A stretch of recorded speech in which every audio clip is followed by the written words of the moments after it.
D&D Beyond. Oh my gosh, look at this amazing group. Thank you all so much for being here. Thank you. Hey, thank you. Thanks for having us. We're so excited. Yeah. Today will be wild, will be whimsical, weird, and wonderful, which is a lot of W's, but we have a lot of reasons to celebrate because we have an incredible cast assembled for a great cause, and because you all have already begun contributing to the joyful chaos of today's adventure, we are already off to a great start of support for Extra Life through some D&D magic. How are we feeling, adventurers? Yeah. Great.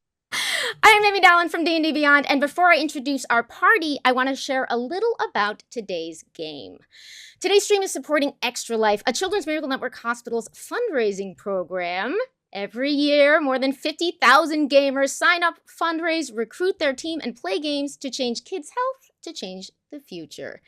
Funds raised for Extra Life stay local to help pediatric patients at 170 Children's Miracle Network hospitals in the United States and Canada. And did you know 62 kids enter a Children's Miracle Network hospital every minute for treatment? And since 2008, Extra Lifers have raised more than $85 million for Children's Miracle Network hospitals.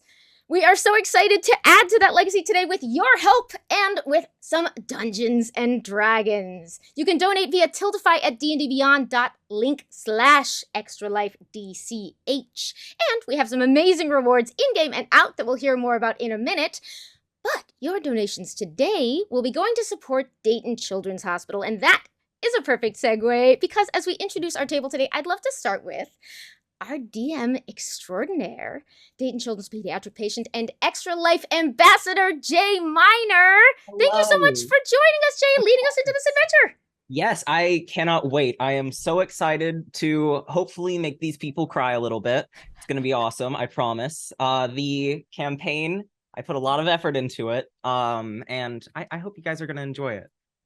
Should I be talking about Dayton Children's or anything like that? Is that something I'm supposed to do? You are free to do so. We are going to talk about it a little more in a bit, but I would love to hear it from you as their ambassador. I mean, yeah, I've gone to Dayton Children's ever since I was little. First, I went there because I failed my infant hearing screening. Then I had a seizure, and then I went blind. That wasn't fun. I got better though, so it's all good. And recently, I got hearing aids in both ears. And when they told me I was about to do a D&D campaign with a bunch of famous people, I was worried there was something my parents weren't telling me. Like, what's next? Am I going to be meeting Spider-Man? Like, come on. But no, luckily we're all good, chilling. But yeah, I'm hyped for this campaign. It's going to be great. We are so lucky to have you, and we have an incredible cast around you. If you would please tell us a little bit about who you are and why you're joining us at today's table, starting with Johnny. Hello, I'm Johnny Stanton. I play football. Sometimes I also play D&D sometimes. And I'm really excited to be here as part of this incredible cast, being a player for this amazing GM. Thank you, Jay. Yeah, when I heard Johnny was playing, I was a little bit surprised because I didn't realize football players were allowed to have more than one personality trait. No, we're not. I'm breaking the rules. Yeah. Oh. Rebels only in today's chat. But that's the D&D. You can be anything you want. That applies in so many ways. Next up, Aureylian. Thank you so much for joining us today. Hi, thanks so much for having me. I'm really excited to be here. I've been raising money for Extra Life for about a decade now. So it's fun to see the evolution. This is my first time playing in a D&D campaign for Extra Life. So very excited for that. I work in the game industry at Riot Games as their global head of player community. Once upon a time was a streamer. I'm happy to be back streaming today with all of these wonderful professional D&D folks who will surely make this quite the story. Jesse Cox, welcome to the stream. I'm bracing for Jay to roast me in some way. I'm very excited for this. Hey everyone, my name's Jesse Cox. I play video games. I make video games. I D&D. I do all sorts of wacky stuff. And I grew up in Dayton. I'm pretty sure that where Jay is right now might be like a few blocks from where I grew up, which is blowing my mind. But yes. we can't say. We don't want to dox ourselves. I'm not going to say our actual addresses. Yes, yeah. I'm just saying he actually lives a few blocks away from me. Like I could literally walk to his house from my house. It's crazy. It's where I grew up. It's wild. So shout out to Dayton and shout out to Jay. This is gonna be great. And hey everybody, I'm Kailey Bray, one of the co-founders of digital network Pixel Circus. Excited, I think, to be playing in my first Extra Life one-shot. Mitch Fryman, thank you so much for many things that you have done for today's stream. Hi, this is my first D&D related Extra Life event. This is my 12th year doing Extra Life, and I met Jay when I did a 24-hour gaming stream last fall, and we kind of concocted this idea, and it has grown out of control thanks to all the wonderful people's faces you see here, and some you don't see. But we're really excited, and we're just glad you're all here to be a part of this. Also, he's like right there. Yeah. Like seriously. There's a reason the No background. looking at the notes. What? Magic.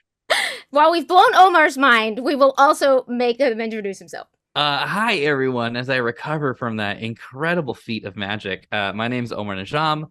I'm so excited to be here. I've been doing Extra Life for many, many years now. I think this is also my first D&D foray, which is very exciting. And mental health is incredibly important to me personally, and mental health services are incredibly important to me. And so I'm just very honored to be here today.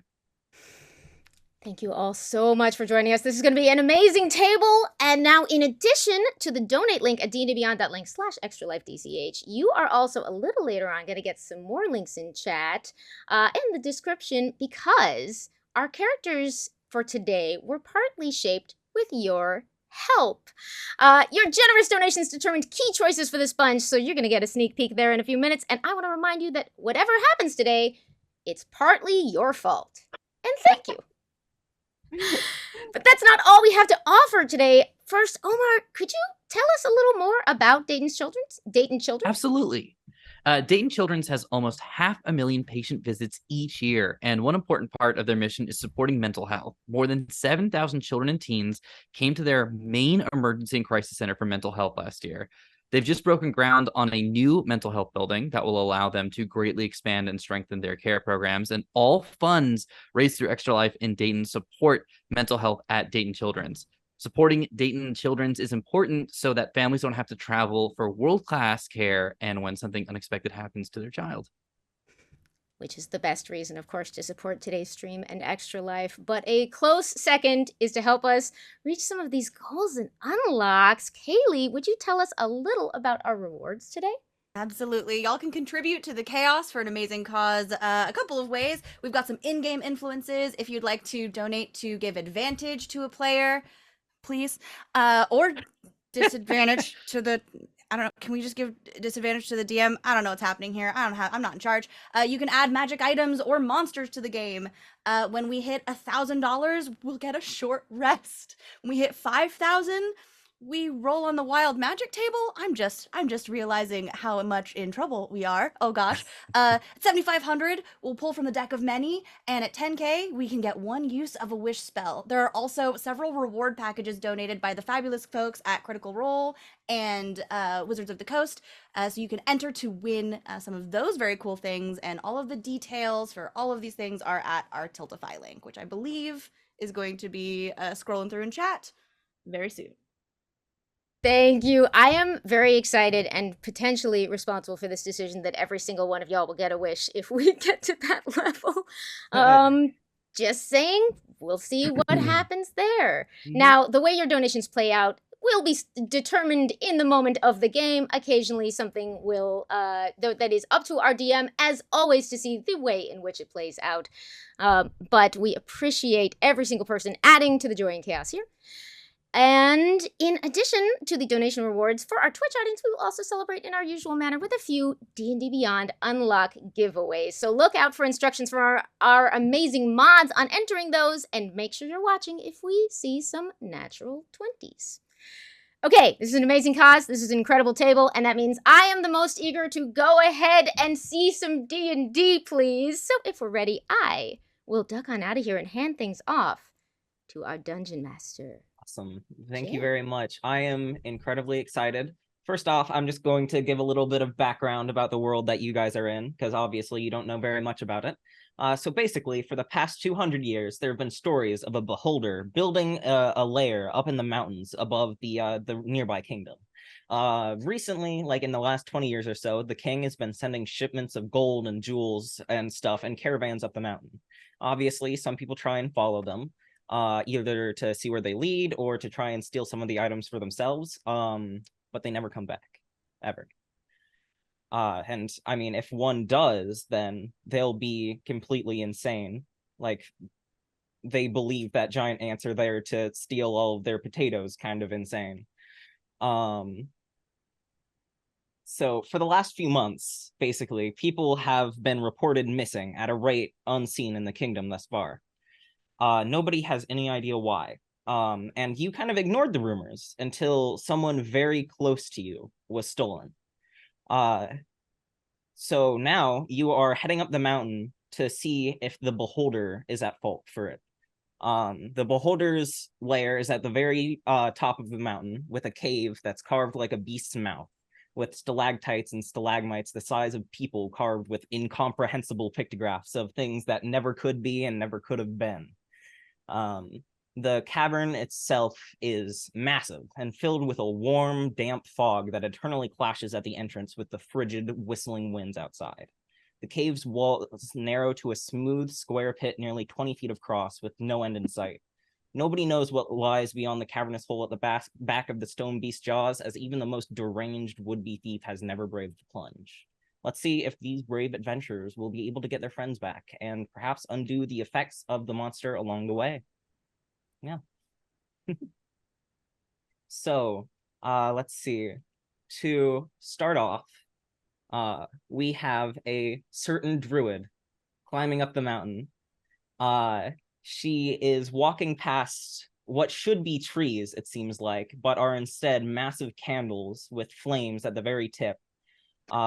This place just seems wrong, almost like some warped magical place that it's just completely wrong. You can't describe it, but in your heart it feels like nothing like this should be happening.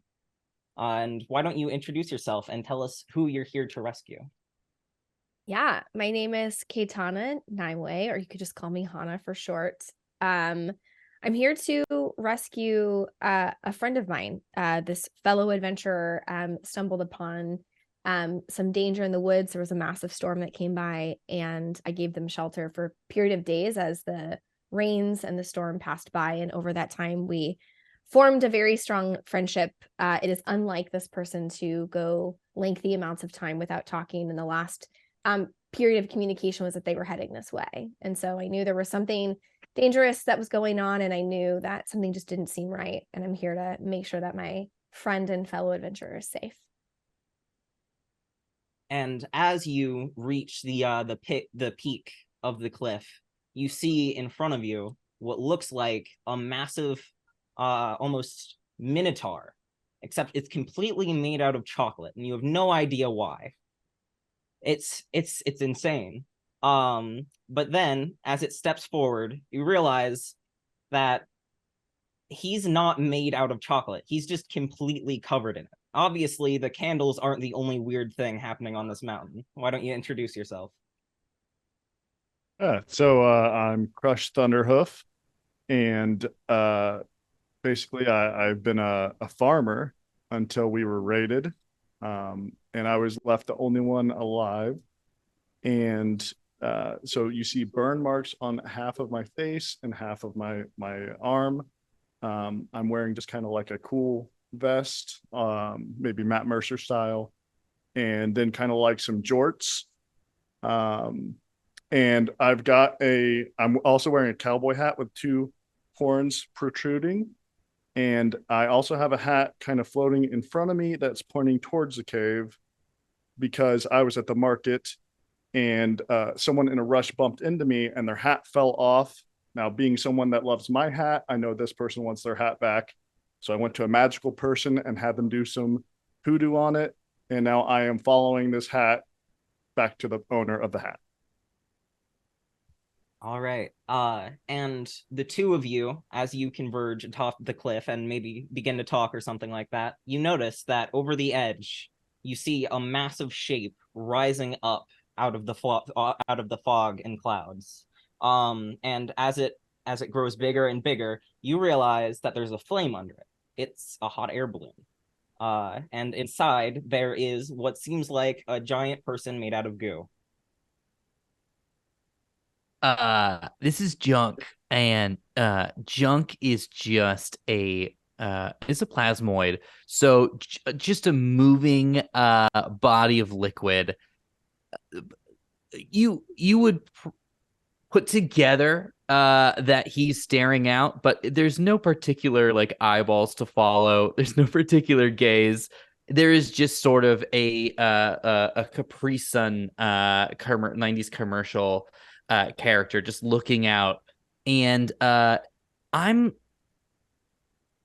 not been a great person my entire life, and recently I've been called out for that. I'm having a bit of a change of heart, and I think instead of being a rogue, I'd like to be a paladin. So I'm actually going out to I went to a saloon nearby and asked what's the worst thing that's happening in the area, and they said, well, these people are going missing, and I went, well, I'm gonna go find someone then. So no one in particular. I'm just gonna go save someone and then come back and be like, hey, I should probably be a paladin, and people should, respect me and see me in a new light. Very nice, very nice. And as this hot air balloon is ascending, you see that some of the snow starts to almost change color to almost a bluish, but it all seems to be heading straight in the direction of the hot air balloon. And as the weird blue colored snow touches up next to the flame of the hot air balloon, it starts splattering down onto the ship, and another plasmoid starts forming up out of it. Why don't you introduce? Hey, I'm Junk. I'm Gunk. I'm sorry. I'm Junk's brother, and I'm about half his size, but got twice as many blades. Gunk is, like you said, blue, wearing like leathers, but they're kind of just like in and out of him. He just has like random stuff that's like inside his jelly. And he's got like weird different like colored inks inside that he seems to have like collected from like different liquids. And yeah, he kind of just like bumps into his brother. Whoa, Junk? Is that you? Is that you? I thought you were going on like your retreat or something. This is my retreat. I'm going to find myself, and I'm going to go find my honor. That's amazing. I'm going to find Carl. Who's Carl, Gunk? Carl's my yoga instructor. I heard he like left town a couple days ago, and I don't know where he went. Oh. Last time I heard, he was like coming up here, up on this mountain, and I don't know what's here, but I'm going to find out. Do you want to help me find him? Actually, bro, you're not going to realize this. I'm literally on a journey to find like literally anyone. So if you don't mind me tagging along and finding Carl. You're like on two journeys right now. You're like on a journey to find Carl and yourself. Well, no, sorry. To clarify, I haven't been kidnapped, so I'm not looking to find myself. Oh, okay. Do you mean in like a metaphysical kind of way? Yeah. Oh, my brother, my bad. Yeah, in that way, yeah, 100%. Yeah, to be clear, yeah. literally looking for Carl, though. Not looking to find out about Carl or his spiritual journey. Carl, like metaphorically you. Yeah, 100%. And I will help you on both journeys, my brother. Oh, and you know what? In a way, I was looking, for you, and then here you are. So all things this is amazing. Plasbros unite, dude. Plasbros unite, dude. And then Crush and Hannah, you guys also realize that the person you're looking for, their name is Carl. He was the one who showed up at your house, and he was the inside of the hat that you have. It says Carl written right on the back of it. But before you all can really start figuring out what that means for you guys, you hear this really high-pitched squeaking coming from up the stairs. And you think, there's no wood out here. It's not like wooden boards or anything. And then you realize that's the sound of a goblin who has had way too much coffee. And out of the swirling fog emerges this small, like 2-foot tall goblin with a massive staff covered with knives. And the halfling bard a little bit taller than him, but that seems to be supplying him with the coffee that is making him so hyper. Dude, I always say if you ask for a quad shot, you have to know what that means because the risks involved are, especially for someone of your size. Why didn't you tell me before you'd already had your coffee today? 4 times. Wait, Jesse, I say think your that voice again? was too high for that. Oh my gosh, I think You whatever couldn't- communication. It's too high. This voice you said was a Yeah, high I think- voice. I'm sorry. It might be the hearing damage I have from the machines at work, but could you say that one more time? Oh my gosh, it's so I much don't know. worse. I'm The thinking out. whistling Why winds is of my the voice mountain too high? completely obscure whatever could be coming out of his mouth.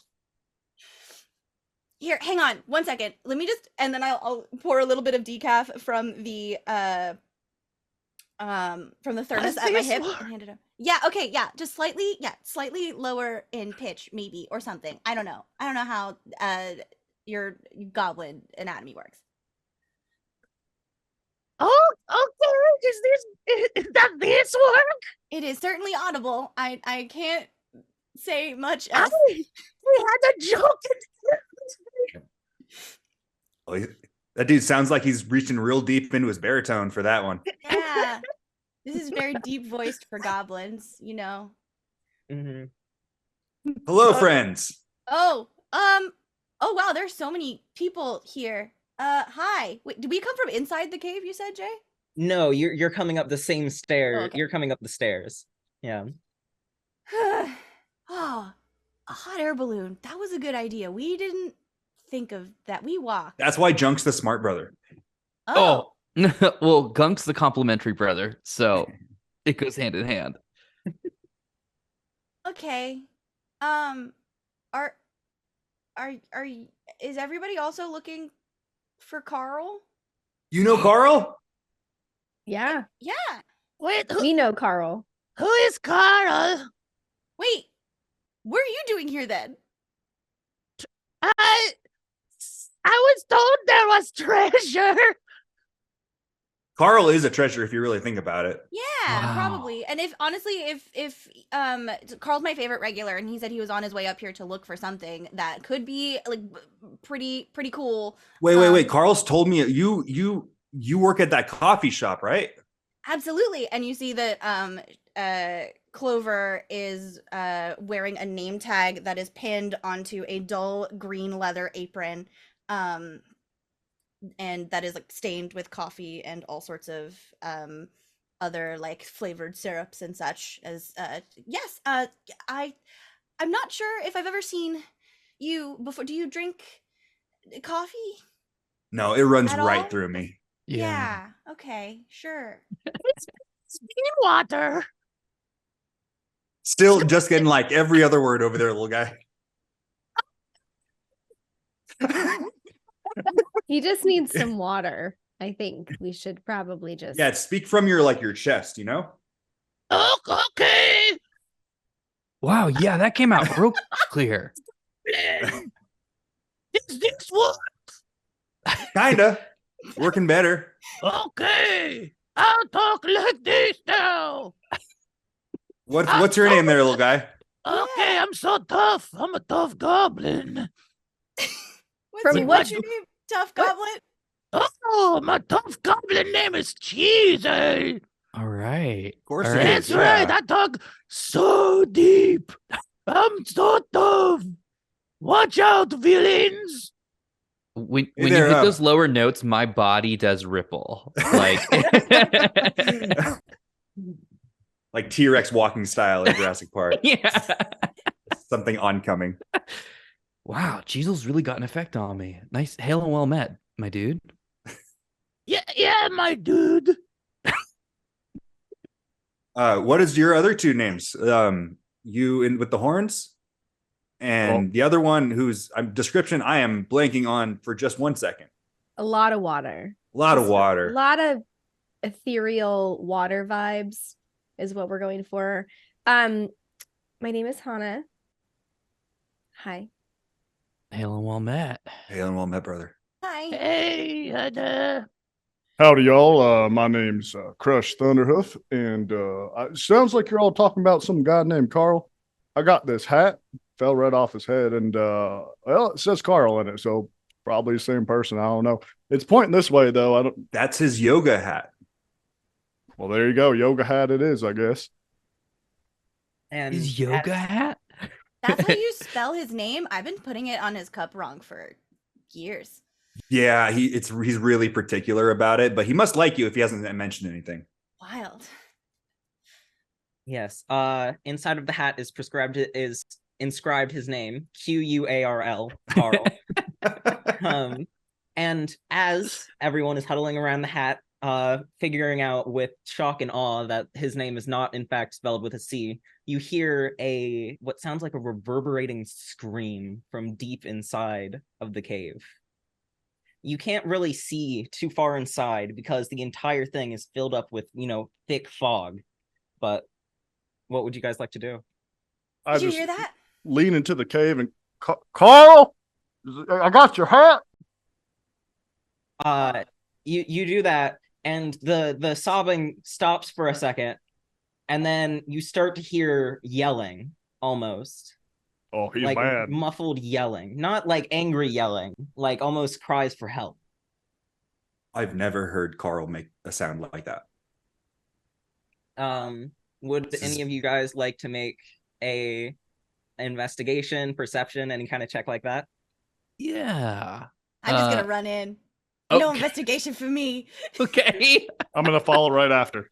Awesome. All right. As the fog parts, you see at the very back, there's just this deep hole. And if you look over the side, you can see that the side closest to you has almost like spongy moss on it, but the rest of it is just cold, like sleek stone all the way down. What do you see in there? Can I roll perception since I see farther in the dark? Sure. Go right ahead. What do I roll for perception? Perception. Is it like a D? Roll a or is it D20. Yeah, it's a D20. Thanks. Okay. So you said is it like a hole straight down, or is it like a tunnel? Like a hole straight down, 90 degrees. Cool. And you said on one side is moss and the rest is kind of like just rock? Yes. The side closest to you is moss, but everything else is just rock. You have a +3 to your perception, so you get a 9. You try and peer a little bit further into the hole, and you realize that, I mean, it's not like that deep. Like, you could probably survive a jump if you really felt like it. Probably. What's your name, Coffee Girl? What? Oh, I'm sorry. Clover. All right, then. I'm gonna go jump. You coming? Oh, jump? Hold on. Oh. I think Junk and I have done this thing where we really help out each other. I'm going to go jump down. Junk, you can join me if you want. We work as great cushions. So if you want to kind of just aim for us, that works cool. Oh, I like yeah. that, jelly dude. Yeah. All right. All right. How far down is it? So, Junk. Guess we're going to find out. Oh no! Goodbye. Junk and Gunk, you guys are jumping first. Yeah. Yeah. All right. So you jump into Last the hole, brother. and you realize that whatever floor Hannah thought she saw was not there. It's just more fog. But then you feel almost like you're being pulled towards the moss, and you land smack right against the mossy surface, and you're able to stand up just fine. You look up, and everyone above you seems to be sideways. Why are you guys sideways now? I think you're sideways. I think I would know if I was sideways. No, Yeah. I'd say you're sideways. Hey, How listen, would you know if you were sideways? not to get too deep into like some sort of like Cartesian specifics, but from where we're specifically standing, it does look like all of you have tilted onto a sideways axis. So are you guys stuck to moss? They're able to move around freely. They're able to jump, everything like that. But it seems like almost like gravity itself has shifted. Better than being at work. I'm just gonna step onto the moss and try and treat it like regular ground. Okay. So basically, you're right here, and you step onto this moss and you go, "Whoomp." Yeah, just completely sideways. And is everyone inside of the cave at this point? Like Yes. huddled around the hole, that kind of thing? Awesome.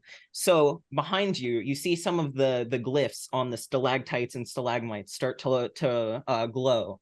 And the cave itself starts to almost close like a mouth.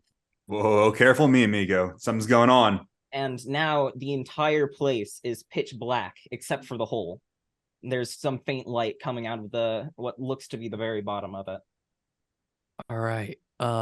So I know it's really dark. I have a candle on me. But I'm not that great at lighting it. Does someone else want to take this off my hands? Why does this feel like a trick? Yeah, the way you said that is so suspicious.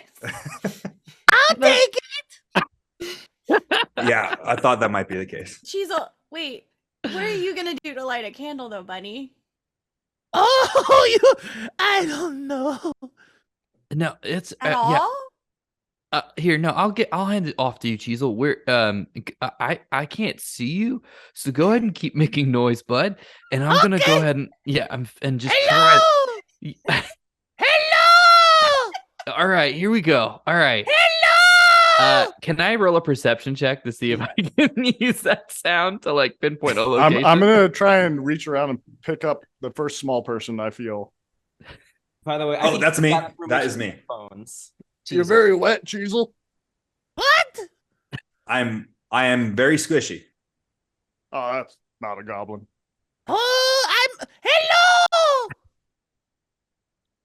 Yeah, I think yeah. All right, here we go. Let's see. Let's see. Come on, dice roll.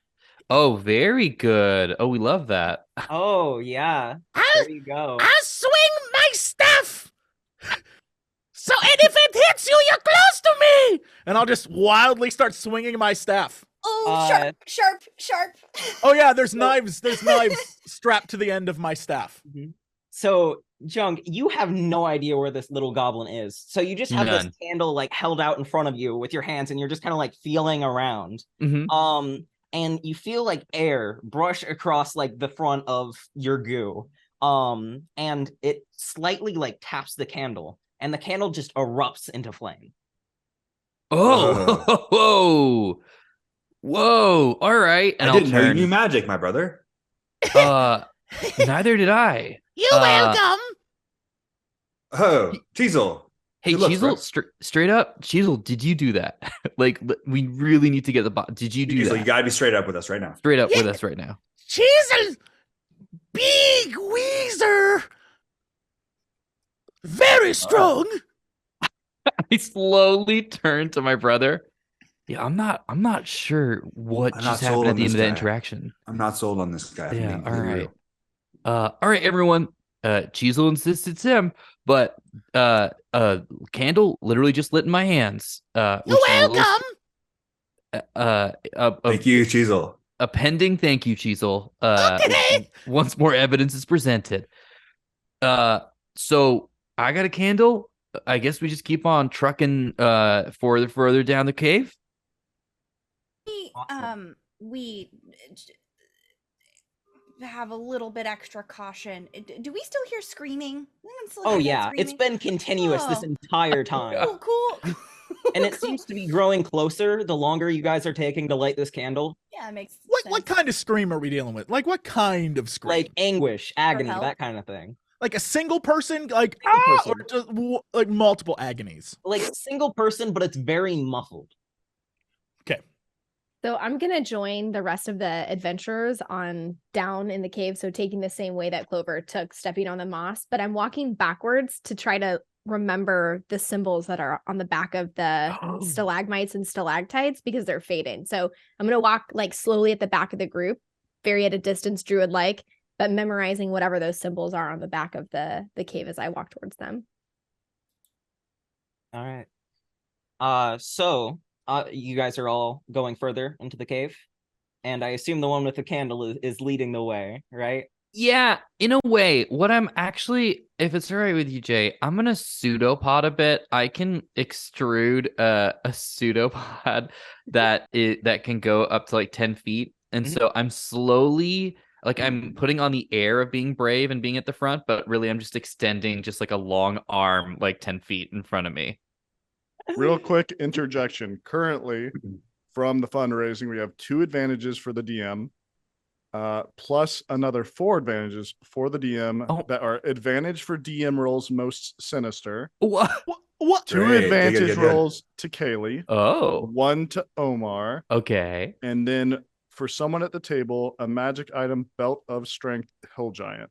Ooh. By the way, just so y'all know, all of my secret DM rolls will be rolled using these extra life, very Nice. precise dice. They are so Those are sharp. beautiful. Wow. Yeah. They're great.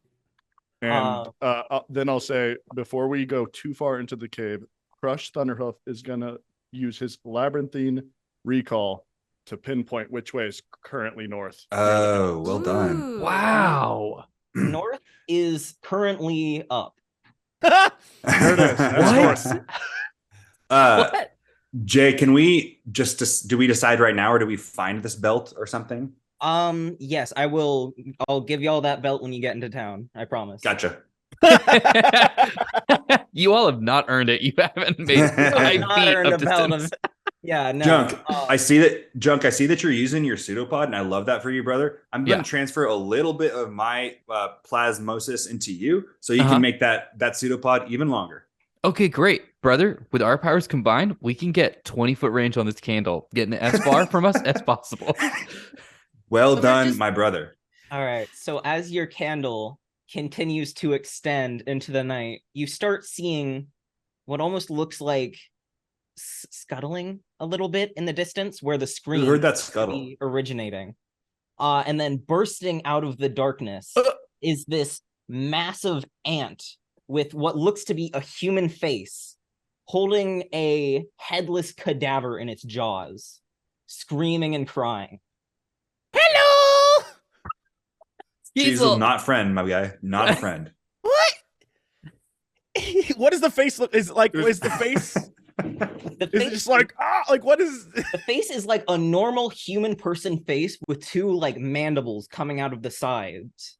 Oh my God. Howdy, are you Carl? Is this your hat? Hello, Carl. It seems to just be sobbing through this headless body that's in its mouth.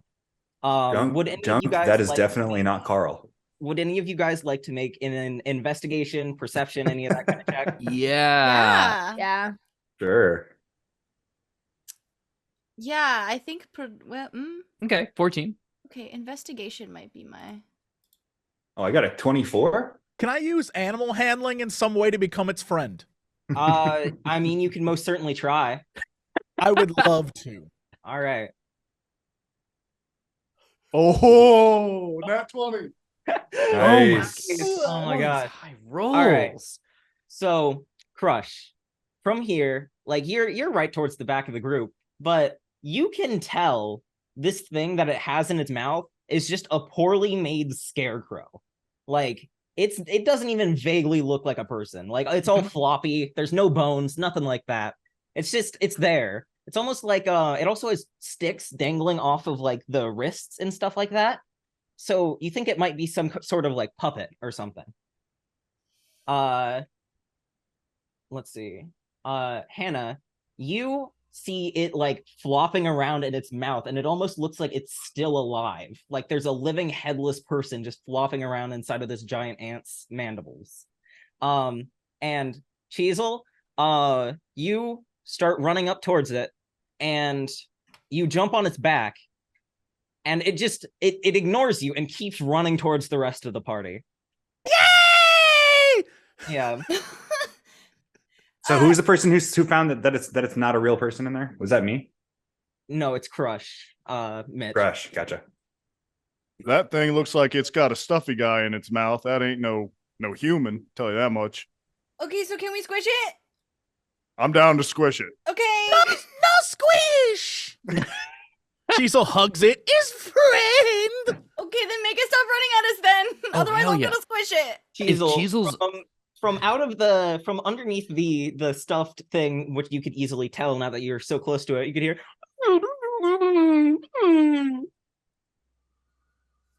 That's all you get. Is there Cheezel, we someone- still can't hear you, brother. It's not me. And Cheezel like points to the stuffed thing. All right, think- the ant spits out whatever it has in its mouth, and it's like, no, don't squish me. I just want no one else here has arms. I just want you to help me put my costume back on, please. It fell off like a few days ago, and nobody's been able to help me put it back on. It's okay. And like pat it. Yeah, I it turned just to looks like this Clover. normal human, like a human woman, just sobbing. Except there's this massive, like 7-foot long ant in the fog behind it. Yeah, I start. Where is this voice coming from? Cheezel thinks it's the ant. 100% thinks it's the ant. Where's the voice actually coming from? It's the ant It is, right? Okay, It cool, is, cool, cool, cool. yeah. with the human face. with the human hu- face. It's coming So out of the human face. face with the mandibles is sounding like just a woman. Yeah, it's Cool. Okay. absolutely sobbing because its costume is broken. I All think right. I see what's going on. When I You try to do? get my wetsuit, when I'm trying to get the waves, it looks like it's not going to fit me. And I think the same kind of situation doesn't look like it's going to fit this ant friend, but I think it's going to kind of like really elastic and stretchy. So I think we can help it out. Hey, Quick DM. question on that. Why do you wear a wetsuit when you're wet? Well, I don't want to mix my liquid with the other liquid. Like you get it, right? It's sanitation, really. Yeah. Hannah, thank you so much. You're That's so welcome. true. Us water cousins have to be together. You know. Thank Right, you. right. That's really nice. I would Okay. love to vibe check this screaming ant. Okay, go right ahead. Cool. I'm just That would be gonna do a little insight, vibe by the check. way. Yeah, that's. Hey, Uh-oh. I have an advantage. I'm gonna roll one of my advantages. You have a ton of advantage, right? I have 2. Chat loves Kailey. Chat understands considering I just rolled a 4 and then a 2. Mhm. So, No. I think I have. Vibe check fail. Yeah. So, I have experience with Karen-like individuals, and this person seems like they actually do need my help. So Mhm. I'm gonna do whatever I can to help her. Can I Uh, do a nature roll to see if we know anything about this type of creature? Yes. Sure, go right ahead. Yeah. Yeah, I'm going to ask for that pseudopod liquid back so I could kind of stretch out in 5 different directions and try to help this suit costume thing stretch out a little more. Oh, I'll start brother. casting you- mending to see if I can help. Yeah, from what you can tell, either this is the world's best actress, or this ant is genuinely devastated that its costume is broken. Honestly- don't worry, Aunt Karen. We help you. Hannah, you rolled a nature check, and this is 100% entirely unlike anything you have ever seen, heard of, or read about. There is no information on anything like this, except you have heard of a plant that is able to turn people into ant-like abominations, but that's all you've ever heard of it. Ma'am. Aunt Karen. Perhaps. Oh, sorry, Aunt Karen. Is there perhaps a chance that prior to entering this cave, you might have consumed a tea from a questionable stranger or a beverage or something that just didn't seem right before you came in here? What? No, of course not. We have plants that we eat back in town, but that doesn't have anything to do with my costume being broken. Have you seen a mirror lately? I mean, yeah. Like, what? I have 6 legs. I know that. Of course, I'm an ant. There's no reason to like rub it in. And that's like normal, correct? Yeah, like on your Yeah. day to day, like are That's you why like I have the costume. To not be an ant? Okay. Did you have these 6 limbs always? No. Would you like to not have 6 limbs? I mean, it's not that bad of a deal, you know. I can like walk up walls and stuff. I'm pretty strong. So I'm fine with it, honestly. I just want my costume to be fixed. would you rather have an ant costume or a human body for the human costume? I am not following, Hannah. Well, she's an ant and the costume doesn't fit because it's made for people.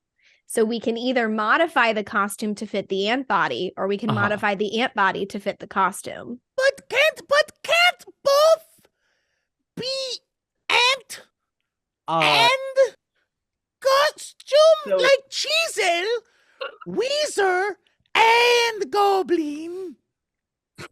So, like Crush noticed earlier, you see that there are a few sticks like hanging off of the limbs and stuff. And where a head should be, there's 2 straps. And at the end of these sticks, there seems to be like a button thing, almost like it's meant to fit around another limb. So, I mean, if you want to try and make before we start chopping off limbs or like adjusting the costume, I think we should just try to see if it fits. Yeah. All right. I'm down. Maybe Aunt Karen, what costume? I can totally help. Like I can start casting mending and start trying to like put it back together. I'll like pull out a like small like wooden almost fantasy glue gun and just start casting mending, muttering to myself, trying to like put the pieces back together. Yes, you cast mending and you realize that one of the sticks was actually snapped in half, and that seems to be the main problem. There's your problem right there. Yeah, so you put it back together and the ant's like, thank you so much. Could you help me put it on? I don't have any arms anymore. Sure. That sounds like a job for Junk and me. I think we get all of our pseudopods out and just try to stretch as much as possible. Yeah, they have so many arms. You rip it cleanly in half. Oh, that's just fix that. The ant starts wailing. No. Everyone takes 1d4 psychic damage. Oh, no. Yeah, that's not great. Yes. So everyone takes 4 damage. Yeah. Oh, 4. Okay. Oh, max Okay. damage. Cool. Hang on. Hey, maybe you just take it here. Here I just have this little cup of chamomile tea. What's your name? Is your name actually Karen? Oh, it's Antoinette. Okay. Antoinette. No, that's racist. WLTI. There you go. Jeez, Here, chill. just drink some. There you go. There. Okay, just drink that, and I'll fix it. The ant tries to pick up the cup with its mandibles and like lift it There you go. upwards towards the human face. It There you just go. spills right all over the face. Sure, it's probably fine. The ant's just sobbing. You know what? Hey, real quick, time out. One question for you, Antoinette. Yeah. What's the purpose of your costume? Are you going to a party, or is it something we a all little bit wear more? them. You tie it to the front of you, and then it looks like you have a human body. Let me ask a follow-up question to that. Why do you want to look like you have a human body when you seem to really actually be proud of the body that you do have, Antoinette? That's actually a really good question. Societal pressure, I guess. Oh, and I like sit back onto like a chair I formed with my own body. And then I spin the chair around and sit like in like the cool teacher way. Antoinette, I get that. My brother and I, we can shift into different shapes. But at the end of the day, it's us, you know? It's me. Let me ask you a question, Antoinette. Who are you? I'm an ant person. I'm Antoinette. And she sniffles a few times and she stops crying. And she's like, thank you all so much for helping me learn that I don't need to wear the human costume to be proud of who I am. Chisel hugs. Yeah. Antoinette, we are so proud of you. That Yeah. was incredible, what you just went through. would you like to come and meet the rest of the village? It sounds wonderful to me. Yeah. Can I have the rest of your costume? Sure, it's mainly on my face, but like. Well, I don't want to take what's on your face. I just want what fell off. Okay, yeah, go ahead. Crush, quick cue. What purposes do you want to use that for? Well, you never know. I mean, we could make a bonfire with some of these sticks. I could mend my hat if I ever need to mend my. There's all kinds of uses. Very resourceful, you. Crush. Yeah, that's really resourceful. All right, yeah, Done. Antoinette, we'd love to hang out with all your friends at the village. Okay. She starts walking forward, and you realize that there are dozens of offshoots of this cave. You would have never figured your way through this place if it wasn't for this ant. She starts weaving and winding through several passages. It looks like they curve, but you don't feel yourself. It looks like they go up and like down and curve like that, but it doesn't feel like you're curving. Like it feels like you're staying on the same plane the entire time, even though you could see that you are moving around in three-dimensional space. So Crush actually uses his maze sense again, and north is now to the right. What? Yeah. Is there moss underneath our Wild. feet? Yes. Is there moss on the walls? Or is it like a circular cavern? Yes, it is, but there's only moss on like about a quarter of it. And the further away you get, the more the gravity seems to like not. Yeah. If Well, someone had good perception, let's say, could they determine that the moss is the path we're supposed to take, or are there multiple moss paths? All of the paths are covered with this same moss. It Gotcha. seems to only be able to grow where down is, as far as you can tell. Is Antoinette only walking on the moss, or can she No. walk on the walls too? She kind of casually flexes by like walking on the ceiling, leading you guys forward. How do Nice. I relate to that? Am I hanging off? Yes, you are hanging on for dear life. Whee! You just like have both arms above you, like straddling this giant ant. Gave that goblin way too much caffeine. Hey, Junk, quick sidebar, real quick. Yeah, what's up? What's up, brother? So I just want to say, what I noticed you talking to Mhm. Antoinette, that was like a completely different person. I just want to say I'm really proud of like kind of the journey that you've already gone through, and just know that I see you. I really appreciate that, Gunk. You know, I do want to be honest, in the spirit of that, I do feel like I don't want to absorb too much of that valor, considering I kind of just put like our damage that we did to the costume and chalked it up to personal growth. Right. I'm really glad that Antoinette found that within herself. I think if anything, the lesson that I've taken away from this is to look at what I'm actually uncomfortable about myself. I'm here on a trip of change, but maybe I'm actually here on a trip of discovering really what's at the core of me. I think discovering what is at the core of you was like the journey we made along the way, and like the real treasure of this. And I think that's what we should really be going for. I think it'd be great if we could still find Carl, but just know that if we don't, it's still a success. Yeah, I guess as long as I find myself, you're right. That is a success. And I hope that Carl's able to do the same. Oh, Hannah, I'm sorry. And we've slowed to nothing, preventing your. And the rest of us are just standing there watching this whole thing like go over with no context, very confused, while Cheezel is just sprinting down on the ant's back, I've like already farther left you and behind, farther yeah. away. And we're Oh. just standing there watching these two bros like really bro out and have a heartfelt moment. And the rest of us are just like not happy. Well, Just careful like, there, Junk. Hannah, you want something to drink? Our cytoplasm has kind of mushed a little bit, so let's kind of just take a step away from each other and kind of just stay down the same road. That sounds absolutely solid to me, which is funny Cool. considering we're liquids. Plasbros. Plus bros. And we high five again, joining. And me and Clover just look at each other and just like absolutely can't even, No. and just silently, no words, just start moving after them. All right, so ahead of you, the ant has sort of like stopped looking around to see where the rest of the people went, because all it has is the goblin that's currently strapped around its neck, basically. It's okay, Antoinette. And in front of you, you see it's the circular cavern, but the moss, it wraps around the inside in almost a spiral shape. And at the end, you see what looks to be daylight. This where where your village is, Antoinette? Yeah, this is it right here. Wow. It's a few miles underground, but we get all the vitamin D we need, I can't wait to see it. And maybe at some point take a short rest because we have already blasted through our first milestone.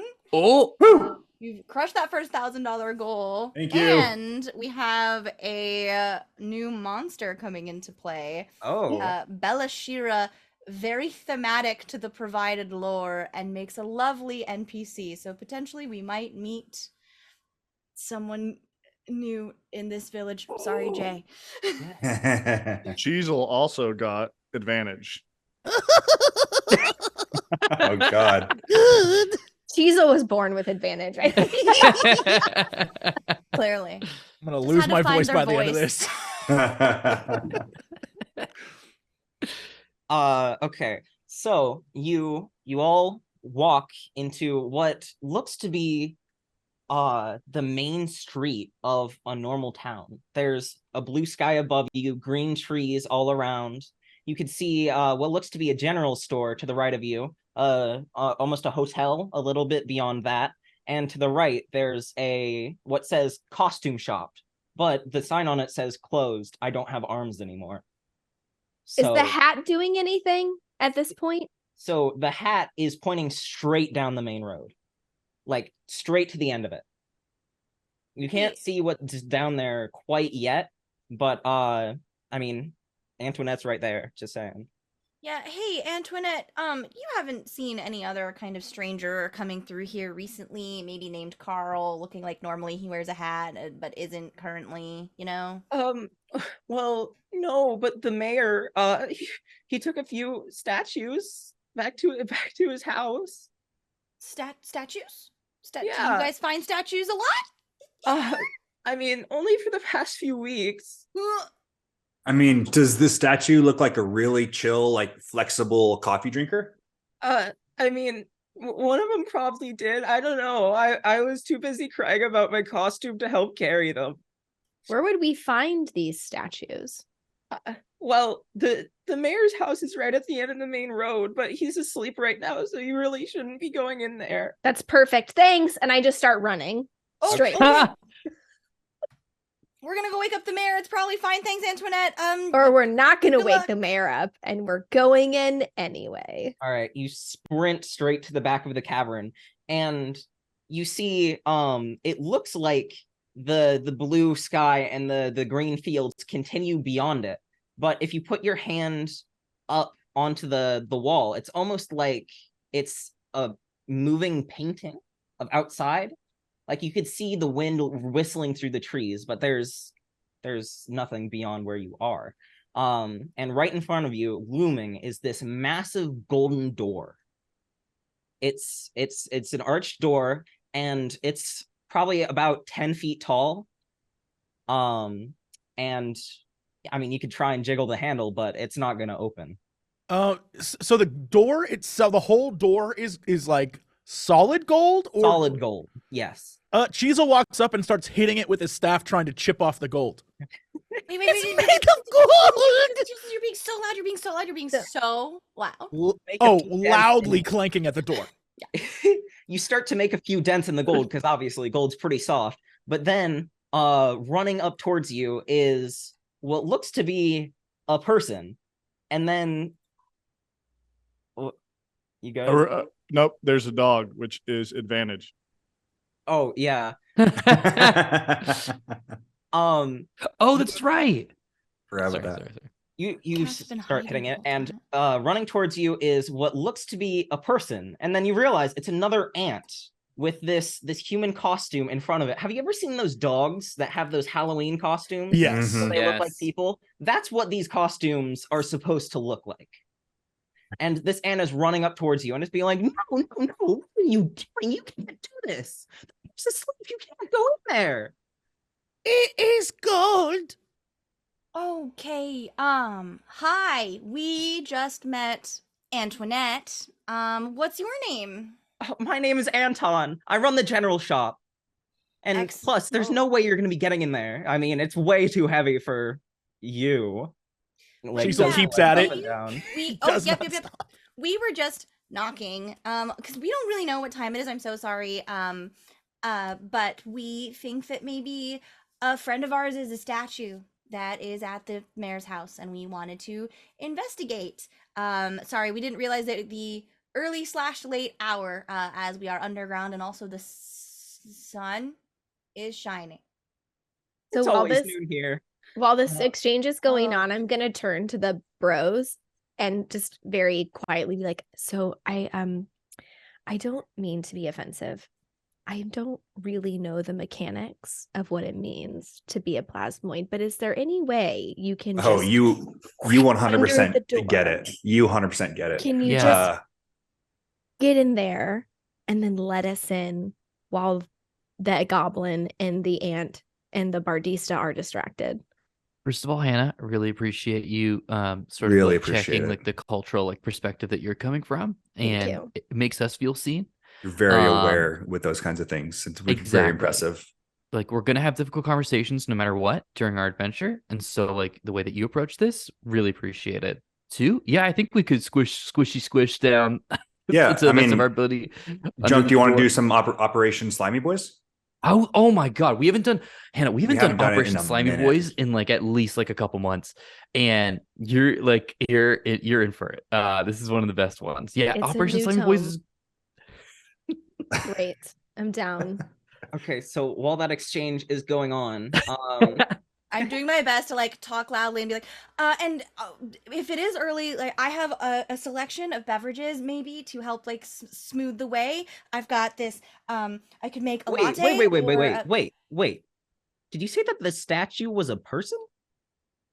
maybe we would have to see to make sure. Like an actual living person? I thought they were just statues. We're not sure, but there's a hat that's kind of pointing us in the direction of a person we're looking for, and it is right here. And you did say something about statues, and we have heard that maybe there is a different kind of villain who lives somewhere in here who has the ability to turn people into statues, if you know what I mean. The mayor is not a villain. How dare you? I wasn't saying the mayor suggest was a such villain. thing. I said that the mayor maybe found some statues who were made statues by a villain. I don't What know. if the villain is in there attacking your mayor and you don't even know it? Now, you said that she's not strong enough to open this door. I'm definitely not. If I'm strong enough to open the door, can I open the door? Because I mean, I used to be a bodybuilder, you know, so I could probably open this here door. Well, if the villain might be attacking the mayor, then I mean, you know what? I'll help you out with it. Sounds good. Let's go for it. Mm-hmm. So, so Crush and the ant start running towards the door. Crush like jams his shoulder into it as hard as he can. The door hardly budges. It's made out of solid gold. All it did was create a Crush's shoulder-shaped imprint in the gold. But the ant just walks right up to it and nudges it open with its head, because ants can lift like thousands of times their own body weight, and the door just creaks open. And I think as it creaks open, you see Gunk and Junk on the other side, just having put all of their effort into sliding underneath. Oh, y'all are here. another rollicking success, brother. Yes. The success is not dependent upon if somebody else was successful as well. We were successful in our own journey. Exactly. Great In job, front of brothers. you looms a dark forest, the moon hanging over the sky, hanging above the trees, straight ahead in the path, surrounded on each side by mainly pine trees, but also a few scraggly, almost hand-looking dead trees. The entire place is filled up with what seems to be a magical fog, and you could see the glint of bear traps along the path. This normal, Anton, that it goes from very bright to very dark, and I it's very mean, sharp here. the most of the time this is a desert, but I mean, he is asleep right now, so I mean, I guess this is normal. Hey, can you talk to me about your mayor a little bit? Oh, yeah, sure. He's the hottest beach ball you've ever seen. Yeah. You know? Okay. Cool. Yeah. Cool. Yep. Sure. Like That's a he's normal- hot to the touch. No, not particularly. He's more like scaly, a little bit slimy. I know a little Yeah, something but about being he's slimy for great. sure. He doesn't yeah. make us pay taxes. That's why we all live here. Yeah. He doesn't make you pay taxes, No. but he. I'd love to roll back to that beach ball part. Yeah. Ooh. I'm not sure we should talk too much about the beach ball part, honestly, since this person is so admiring of their very good mayor who doesn't make them pay taxes. I mean, yeah, it's fine. He's very round. So Like round. he takes pride in his sphericalness. You know. Sure. Mm-hmm. Mhm. What's his name, by the way?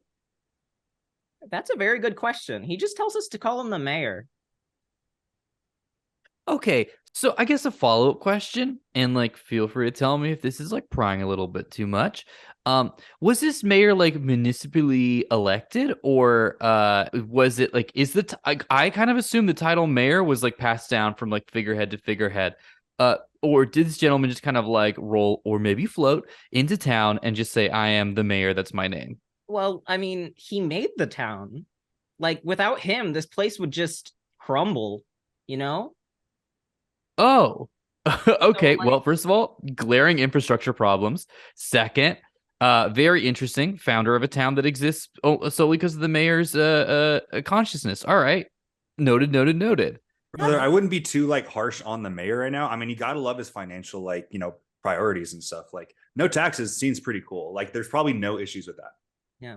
Yeah, Also, how did he's you the one get who like here? makes sure we stay fed and everything. He's the one who gave us the ant plant. Okay. So this is something that you guys chose. I mean, no taxes, you know, like Did you guys all also how'd you- change your names when you ingested this plant? oh yeah, well most of us. We just like the ant puns. Okay.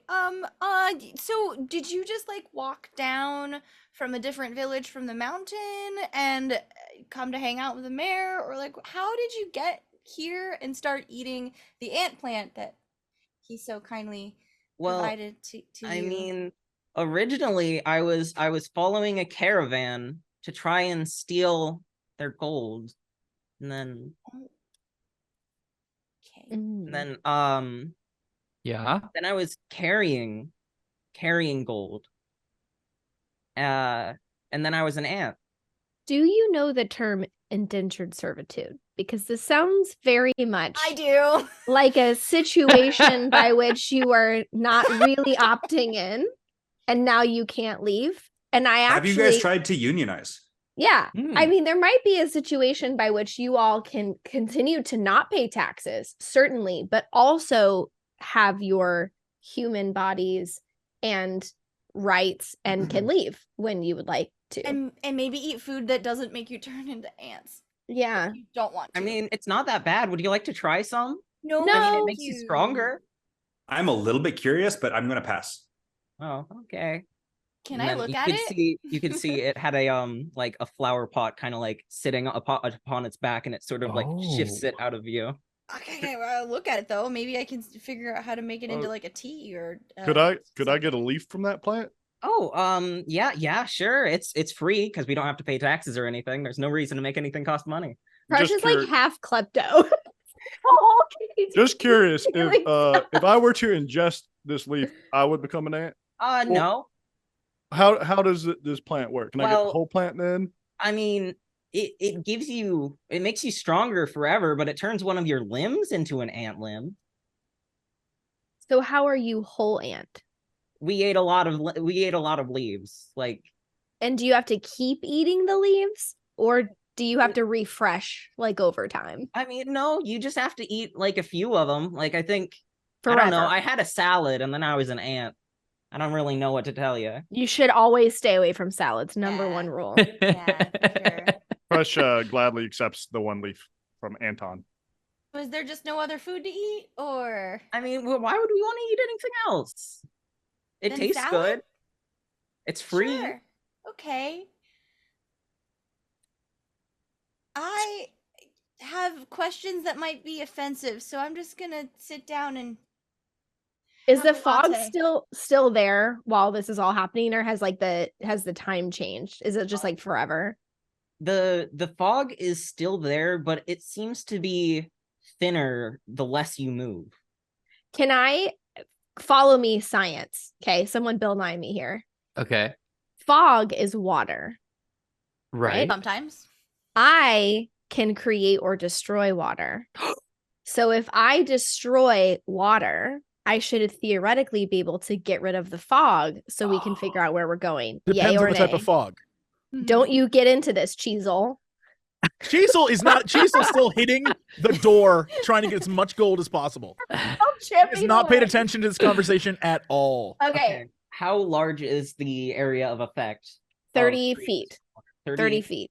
30 feet. Okay. Like a 30-foot cube? Radius.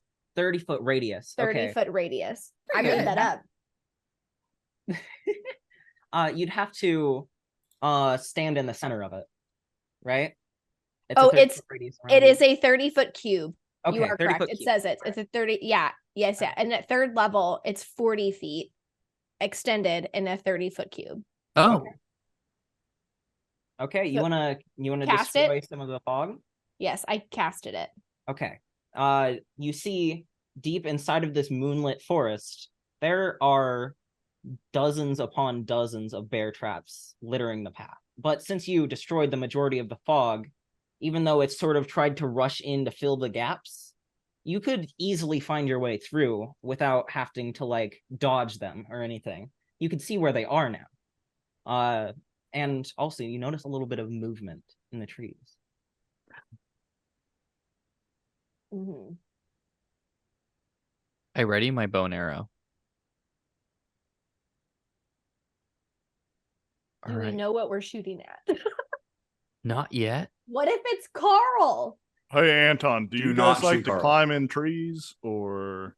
No, we don't really go in there unless we're carrying stuff to the mayor's house. So Like gold. yeah, usually Yeah. gold. Uh-huh. Yeah. And Jim, he's at the back of the room. Like he's really tough to get by if you don't really know what you're doing. Is said Jim Jim? also an ant, or did he just not go for the Jim pun doesn't name? have an ant-themed name, so I'm real concerned about Jim. Yeah, I Just mean, Real saying. sus of Jim. he's not an ant. Why would he be an ant? That's dumb. What is Jim? It's Jim. I mean, he has a human face too, but he's big and he's made out of stone. And he's Amazing. mainly a cat. Perf. We love that. Great. Hmm. 10 out of 10 feel confident we can handle this exchange with Jim. Sure. Hey, Jim, is that you in the trees right over there, bud? Oh, we're just gonna yell into the forest. Hey, Jim, let me go. How loudly do Hey, you Jim. yell? Oh my god. Loud. Like Yep, loud yeah, both- enough, Yeah. like overtly way too loud given how Yes. close the rustling is. Like just excessively loud. Hey, Jim. It echoes throughout this forest, and you hear at the very back of it, no. All right, so we've eliminated Jim from the possibilities of who that is. But how do you know that Jim wouldn't say no? Hey, Jim. Yeah, you're Hannah. Such a good point. Hey, Jim, we need you to be real with us, okay? If you are Jim, no playing around this time, bud. Are you actually Jim? And we would really appreciate an honest answer back. I am going to unsheath my crystal greatsword and just kind of literally dart straight towards where we saw the first. Oh, watch out for the bear traps. there goes. Okay. Yeah. So Crush Thunderhoof goes sprinting straight into the woods, and you can see the fog almost like rise up around him and sort of like dive in towards where he is. You don't hear any noises Whoa. or anything like that from it, but it seems like it's just immediately attracted right towards him. And Is this like Well- smoke from Lost type Crush. scenario? Crush, before you go, can I do you might do you have a specific kind of beverage that you normally like to consume? I don't know, like a cappuccino or like Crush is gone. Macchiato. He's already I'm just gonna sprinted. yeet. I'm just gonna yeet the closest thing I have from my thermos to try and get quad. bardic inspiration as quickly to Crush as possible, and it's just like spelled like KS. He catches it out of the air and he like chugs it in one gulp. There you go, While still buddy. sprinting. Yeah. Just an airborne Cubano. Yes. No. So you hear where the rustling once was. None of the rest of you hear this except for Clover. You hear a dull thud and almost a groan. What? And then Did it sound like Crush thud or what kind of who's groan? Yeah. And then you see out of the fog again, steps Crush. I'm okay. It was just a bug. Oh, Watch your noodles over there, guys. It's the trees jump out, bonk you in the head. Get hit with?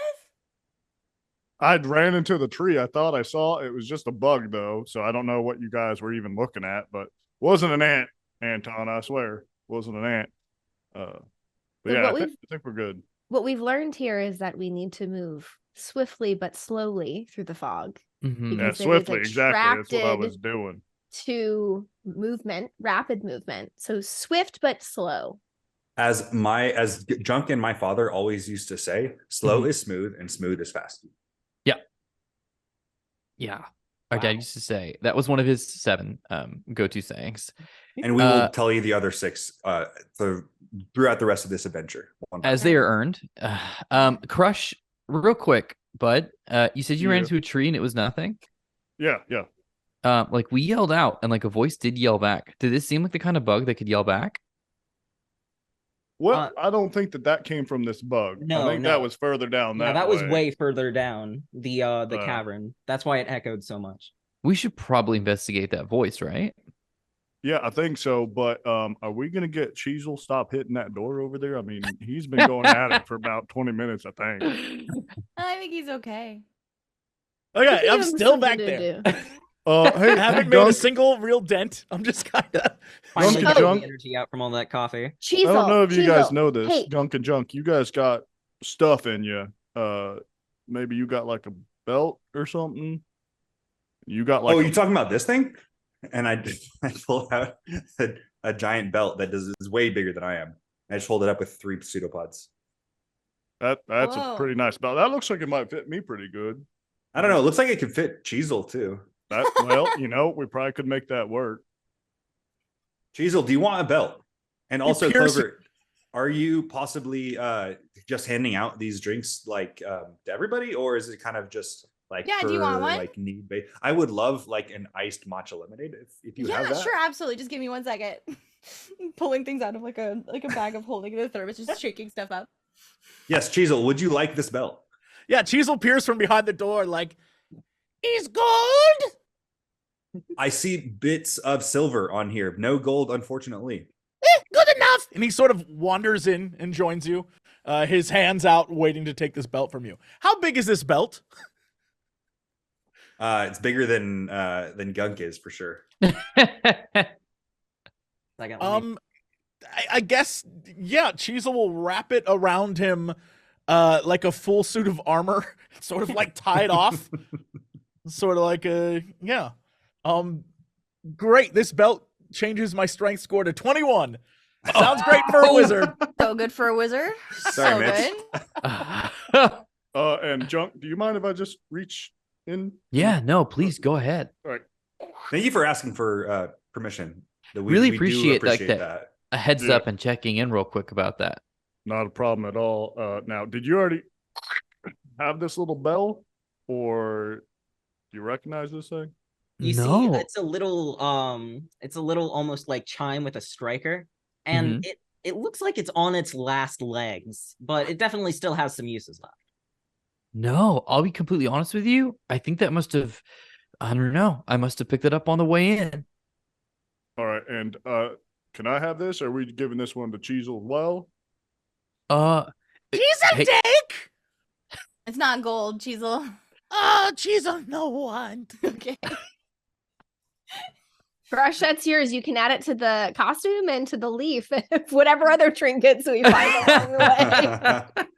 I cannot wait to Much see what appreciated. you craft with all of these different little pieces. You a little bit of a I'll tell you hoarder what, there, bud? I'm I wouldn't call myself a hoarder, but collector. My wife called me Sure. a hoarder. Yeah, for sure. I think during this time, Gunk is like scooping out some of like the cytoplasm that's like colored like a purple and dropping it into the iced matcha lemonade and taking a sip of it. And it's one of his formulas for his blood hunter mutant circle or order thing. So it gets me +3 to my dex, but disadvantage on wisdom saving throws. Oh, That I didn't realize is- you were going to make adjustments. Oh, I'm just to that beverage. I'm a little bit of a mixologist myself. Okay. So I'm just yeah, wanted to sure. adjust the base formula and kind of do my own thing with it. I hope that doesn't bother you as an artist yourself, and as an You artist know, myself, from artist to artist. Sure. I didn't understand that this was going to be a collaboration. No, absolutely. You want to try? No. You know, I hate to be rude, so sure. No, you said yes. Absolutely, go for it. It's really thick. It's nearly Jello consistency. Yeah. Ooh. Okay. That's certainly something I've never experienced before. Weirdly, Wow. no matcha or lemon taste to it. It just went straight to peppermint. Oh, You take a she's sip like of it, and peppermint. like as it like slides down your throat, it almost feels like it's trying to crawl back up and get out. Maybe you could add that to the menu. You know, I don't really have control over what we serve at the tavern, but I will maybe add it to the secret menu or something. Hey, Clover, Righteous. I just want to say that seems wrong. You, as the person who's actually making sure that the business itself functions, I think that you should be the one to actually be the biggest stakeholder. That's There just should be personally some me. ownership that you have over this, title that you have. Hey, you know, I'm just trying to get by. You know, it's fine. And I I'm put a here hand now. on your shoulder and I say, "Hey, Clover, it's also okay if it's not okay. Just so you know." And then All right. as this like weird exchange is happening, I just am like 50 feet away from everybody at this point. I've just been slowly walking. The And I ant has turn been around. gone for like 10 minutes. Yeah. Yeah. I like turn around and like yell like, "Are you guys coming or what? Like what?" And I'm Chisel walking is right towards- at your feet. Yeah, I He's got been him by his following you. toddler leash. I got him by his toddler leash now, the belt. Yeah. I'm just, like, holding him by the belt, and we've just been walking the whole way. And so then I turn around and just yell like, "Are you guys coming or what?" Oh, yeah, absolutely. All right, now remember, she said swift, but slow. I don't Dodge really the know what bear that means, traps. but I'm going to follow you guys. Yeah, I'm gonna try and follow in the path that they have walked. That sounds as though they have not been yoinked by a bear trap. All right, so you all obviously carefully and deftly make your way through the massive amount of bear traps. You have no idea how someone afforded this many bear traps. It's insane. And at the very end of it looms a massive stone sphinx. Oh, human Jim? face made of stone, kind of a face. cat. Jim. Jim. Yes, hello, I am Jim. Oh, Are you all looking to find safe passage? And Carl. And and Carl. the mayor? And treasure, Jim. And Honestly- ourselves, to be Honestly, honest. if I don't find the mayor, that is okay, as long as I find Carl. I'm not All sure I of need to those find the things mayor. are through here, as long as Okay. you can answer my riddle. And it Oh, pulls out this giant stone tablet, as well as some stone eyeglasses that it puts on like at the very tip of its nose. And then it pulls out a big stone pen, and it's like, 4 legs, 2 legs, 3 legs. Nah, that's too easy. Scratching it off. And then it's Okay, like, sure. what has 4 legs but doesn't run? Nah, that's easy too. While he's doing this, I'm gonna turn around to Crush and make like a pantomime of like a chime. Like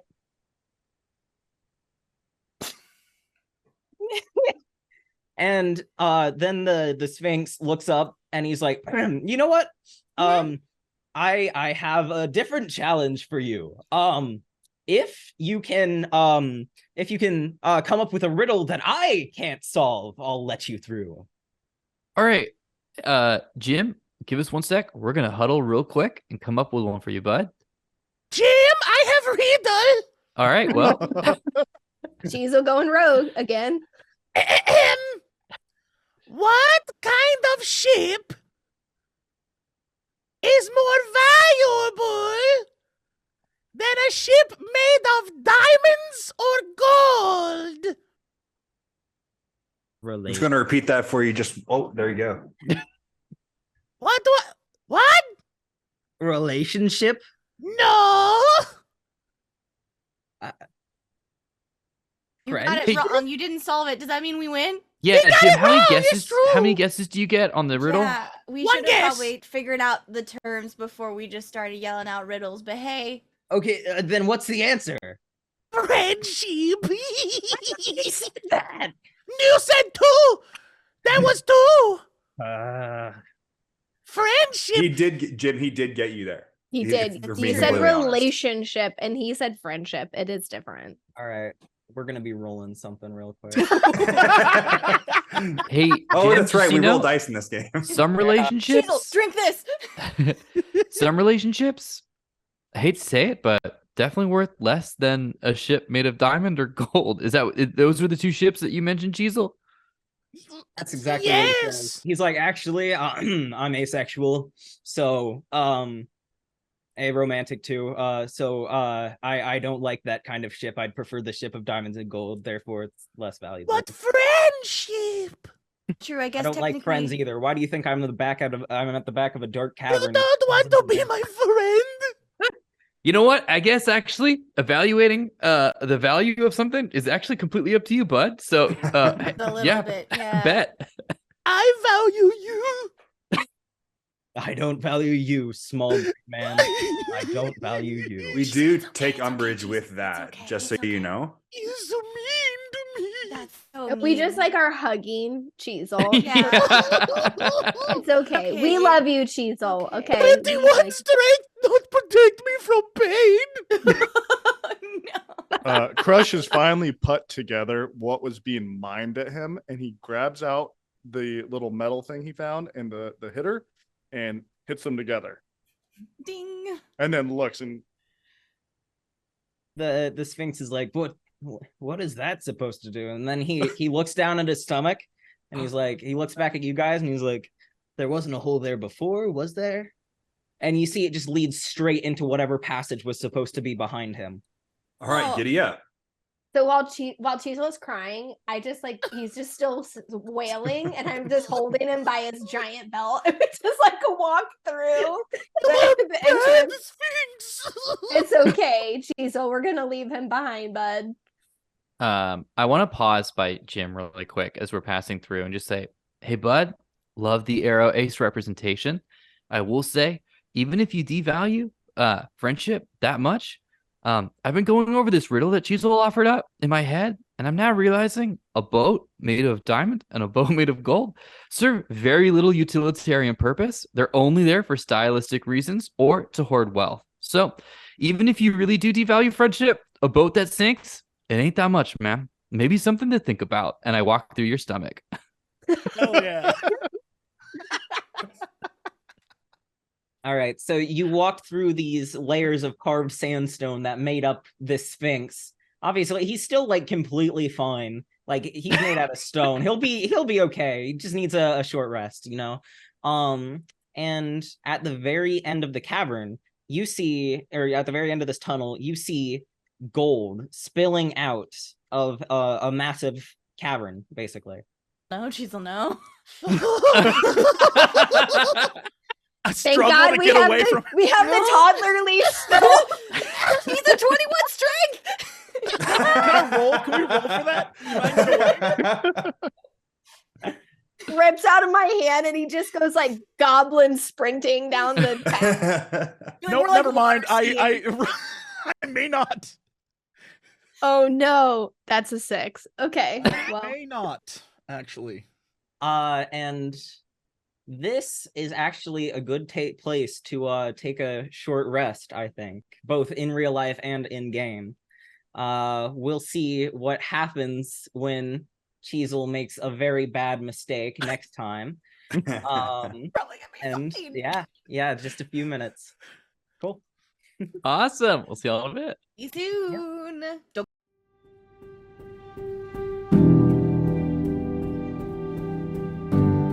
When I was born, I failed my infant hearing test, so I worked with audiologists like throughout my whole life. I was definitely aware that I was different in other kids in that my first language was actually sign language, and I only spoke sign language until I was like 4 or 5 or so. My little sister has Down syndrome, and her first language was actually sign language too. That's definitely something that we both use to talk to each other. When I was in about 4th grade, I had a grand mal seizure, and I came here and I was at the hospital for 2 days while I was getting treated for that. And then 2 weeks later, I started losing my color vision, and then I lost my vision, and I actually went completely blind for about a week. It feels amazing to know that Dayton Children's and the people at Dayton Children's have my back throughout anything me, my friends, my family, anyone around me could go through. Ever since I was little, the doctors have always helped explain things to me and helped me through them, and I just really appreciate how kind and forthcoming they are. Not a lot of people have that luxury of having a children's hospital so nearby. I just want to say that I really appreciate everyone who donates, and I could tell you for certain, for an absolute fact, that every cent makes a difference in at least one child's life. It's an amazing thing to think about, that there are so many people out there willing to help, children, young children, like me and my little sister, get through some of the hard spots in our life. And I really appreciate them for it.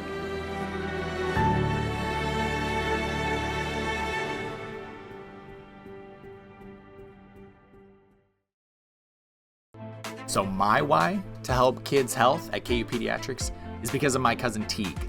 She has been battling cancer for a few years now, and she's 6, and I just can't wait till she becomes this amazing, incredible individual as an adult and has gone through that thanks to the support of people like you. What are you doing? Mom, go get my toys. We're just going on the block in the hallway. Got your shades on. He even has a peach leaf in his hair. I know. You are so freaking silly, dude.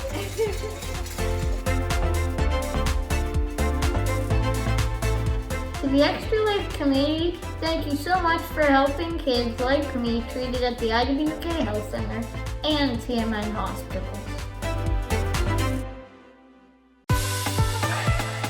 Since 2008, Extra Lifers have raised millions of dollars to help kids treated at 170 children's hospitals in the U.S. and Canada. Those funds go directly to the hospital.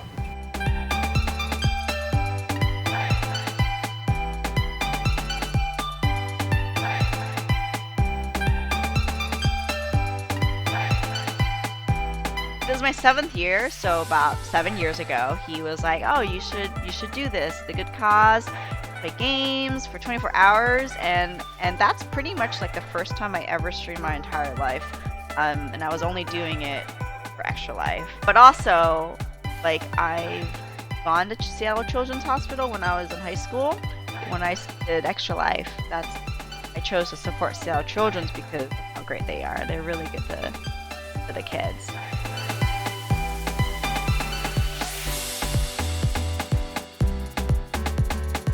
Let's raise a lot of money for Blair Batson!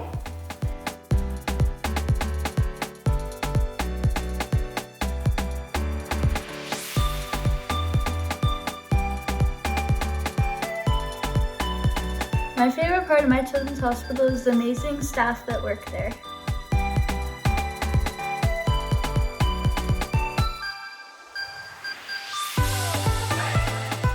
change kids' health means to fundraise by playing video games or tabletop games for these kids that are like not having the best time of their lives right now. They're having to fight scary diseases, scary illnesses, some of them more rare than others. And we just do everything we can to help fundraise.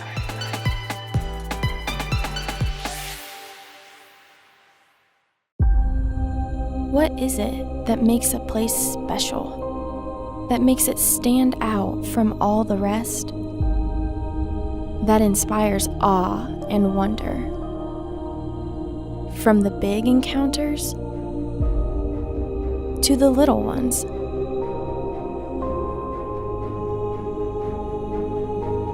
Is it a friendly face?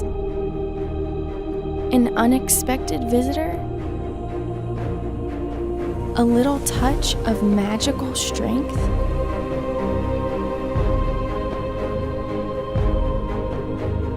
Is it in the silliness, the make-believe, the friendships? Or maybe it's the extra special touches. The ones you didn't know you needed, but you're so glad we're there. The ones that take you above and beyond. It's having a friend to laugh with.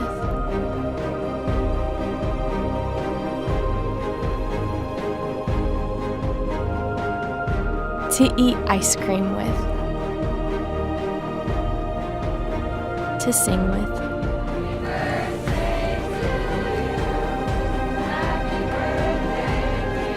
It's the birthday celebrations, calming meditations,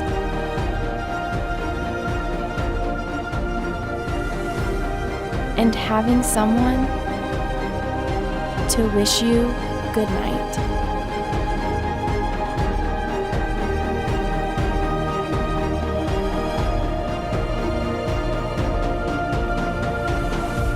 What is it that makes a place special? It's each person who isn't afraid to give their heart.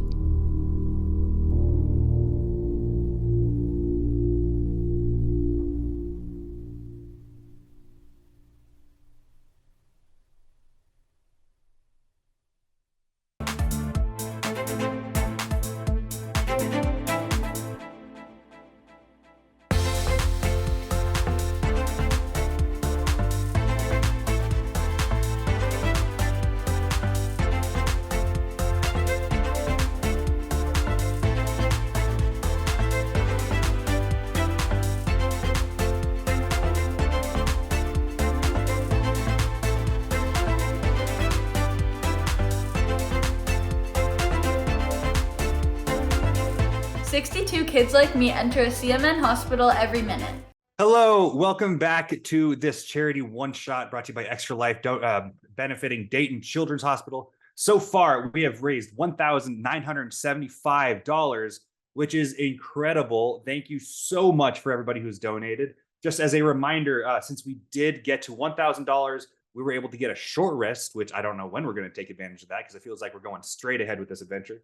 But if we get to $5,000, we get to roll on the wild magic table, and we all know what kind of chaos that can bring. Going forward to 7,500, it could get deck of many things, and 10,000, we get one use of a wish spell. I really hope we get to do that. I've never done that in D&D. I don't know how many people in this cast have, but I know that we want to put as much chaos on our DM, Jay, as possible. And Jay, if that's okay with you, let's raise some money for Dayton Children's Hospital. What do you think? Great. Okay, we are actually currently at $2,400. Oh my gosh! $5. Whoa! We are nearly halfway to 5,000. Yes. And EMT man, I don't know. I'm EMT man. I don't know. Thanks for explaining that it's not going to be a full hour. I feel like a lot of people would tune out if they thought we were going to be on a break for an entire hour. That was horrible. And one more thing, so Amy doesn't get upset at me. We have some advantages We have a total of 10 advantages for our DMJ. We have one remaining advantage for Kailey. Omar has an advantage. Jesse has an advantage. And I have an advantage. Let's make sure to get an advantage for Aureylian and for Mitch. Because I know that we're all going to need it for sure. I actually had one come in. Yeah, we also just got a new magic item. Oh my god. What? Keep them coming. We just got adamantine armor. Oh my goodness. What does that do? What is that? It's literally the best armor in the game. Okay, that makes sense. Oh yeah. That's the good stuff. That's the real good stuff. $500 donation. Oh my god. Thank you. Wow. Yeah, thank you. Yeah, that brings us up to 3,000. Oh wow. That's insane. All right. Yeah, an anti-crit armor. No, not 20s on you.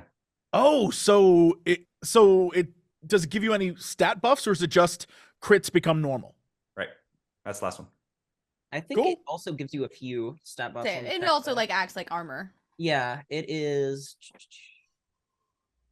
You get to decide what kind of armor. I'm looking at the chart. It's sweet. Yeah, it just depends on the kind of. Do we have like any sort of tank character that probably should be wielding that? Our boy Crush. Yeah. Oh yeah. Enjoy. As a barbarian, Yeah. I could wear it that's as true. chain shirt or something. Would a chain shirt be? A breastplate No, I don't think- would be what I would breastplate do would be as okay? a Okay. barbarian. That's awesome. All right. Well, I think I know another good segue into that. Hey, Junk, really sorry to point this out again. You guys have more stuff stuck inside of you. We have more stuff for sure. Is that something that happens to y'all a lot? You just pick stuff up wherever you go? Do you notice? Usually, no. Yeah, not usually. Thank you for asking. Yeah, thank you. Like, I worry. It feels like unsafe. Clover, really want to appreciate you like checking in with us about that, and like also like inquiring about like our safety. That It really does not like bother us, really. no. It's And there, like you were asking. There are some extra things in here, Crush. All right. If you don't mind, I'm gonna just reach in there. Go ahead. No. All right, And again, all right. thanks for asking. All right. One here into gunk, one into junk. Oh, it's same time. All right, here we go. All right. So just dual wielding the plasma. Out of gunk, I pull a very shiny looking breastplate. And Oh, you found it. This is that was supposed to be for later, but go for it. Can I have this here? Absolutely, my dude. I was gonna give it to you as a present later, but Dude, that is so thoughtful of you. I you know what? I feel like your guys' vibe is starting to rub off on me a little bit. Not gonna lie. Wow. I mean, if there's something resonating within you, that sounds like maybe that was like a you thing to begin with. I don't know. Something to think about. Speaking of resonating in you, I pull out of junk a very pink and elderly looking woman. Jay, would you like to take it from there? Grandma? What? Yes. Out of sorry. Grandma, Oh is yeah, that you? I was honestly saving that for later. Out of this what looks like a small portal inside of the plasma, he pulls out an entire elderly woman. She gasps for air and she's like, "Oh, thank you. I've been stuck in there for who knows how long." Not a problem. I'm sure junk didn't mean for you to get stuck in there. They just roll around and, things go with the tide sometimes. I am the Lord of Eyes. I can see through the eyes of any living being. Righteous. Very Yeah. cool. Cool. Okay. Yeah. What's your name? Bella Shira. Okay, and immediately starts taking out a cup and like writing it. My name is Bella Shira. Is there any way I could repay this favor that you've done for me? Oh, We're looking wait, you for just said our it. friend. Yeah. All right. Hannah's got it. 100%. Yeah, Yes. that. Yeah, if you have any magic items that could point us towards our friend. Or you Other just than name us this- maybe. Besides this hat that we already have pointing us towards our friend Carl. anything that another could maybe magic make item? him not a statue in case he's a statue? Like, is there a way to, like, I don't know, that? Well, Well, that entirely depends on how he got turned into a statue. I'd imagine through some sort of petrification method. Yeah, Or sculpting. Yeah. You know Or what? sculpting. If you're in charge of like eyeballs and stuff, we're actually pretty sure we're going towards an eyeball here. I don't know how that works. Yes. Mm-hmm. Yes. Ahead of you, I sense. Oh my god, I sense many eyes ahead of you. Let's see, how many eyes do there? Okay, great. There's something in here with 10 eyes. Oh, good. If you want to repay you, I can remove one of those eyes. Yes, that would be so helpful. Oh. Is that something that we want? Can we pick which eye you remove? Yes. Oh, but I the can most only do important one. one. I would vote for the one. Well, I think I would vote for the anti-magic one. I mean, I would also love for people to not be turned into stones anymore. If there's an eye that does that, I think that'd be great. I feel like, well, actually, I should roll to know how much I actually know about beholders. Here, do you want me to just tell Not you a the whole different lot. eyes so that you guys know? Sure. Charm ray, paralyzing ray, fear ray, slowing ray, enervation ray, Enervation. Enervation, yeah. Thank you. Telekinetic ray, sleep ray, petrification ray, disintegration ray, and death ray. Yeah, the death ray is real spicy, and the anti-magic field of its big eye is really spicy. But I rolled a 4 on whether or not I know about beholders, so Clover doesn't really know. Oh, here I can. Is that perception or nature? It could be either nature or arcana. I rolled Arcana. Oh yeah, I'm rolling Arcana on this. Belle, Arcana. you mind if I ask? Can I call you Belle? All right, Belle. I'm gonna go ahead and ask you here now. If we were to remove one of these eyes by this method, is it going to awaken said creature? No. Yeah, we don't no, want the that's mayor why to wake I'm- up. That's why I'm only doing one eye, silly. And Of course, don't yeah. call me Belle, or I'll remove your eyes too. Yes, ma'am. Hey, Hannah, quick question. Could you do me a really quick favor? I have this really intense itch on my back, and I know you think you can probably just turn your eyes around within your plasmoid body and scratch, forward. But right now, I can't really do that, and I was wondering if you could kind of scratch that itch for me. Yes. And so And- like I walk over like really like questionably, and I don't know how to scratch. So I'm As- just kind of like jelly, like when you put your hand on jello and it just moves. I'm just kind of like moving it That's the around. spot right there. Yeah, As yeah. you yeah. go to scratch him, Just a little bit deeper. Feel your hand literally sink into his body, and your hand, you feel something brushing up right against your hand. It almost feels like Right there. That's the spot. That could you like I'm just remove? gonna Could grab you it and then I pull Ooh. whatever it is straight out. it kind of hurt, but it also kind of felt good. I'm happy to help. Thank you. Whatever you got in there, it's all yours. Thanks. All right. So you hold in your hand a ring of luck. Hell yeah. It fits it's like I pull it out and it is like a ring, and it just like just magically like fits right on there. Oh, we're Now- definitely So- gonna need that. I Hannah, feel so lucky now. I don't mean to be rude now, but can I have that ring? Don't you, as a minotaur, do you have hands? It's just hoofs up there, brother. No. You even know where that physiologically would go? He knows. It's true. Yeah. That is a Jesus got cultural really good thing that point. minotaurs It do. is. Now, see, this ring here is getting kind of old. I would really appreciate if I could replace it with something nice and shiny. Mhm. Checkmate.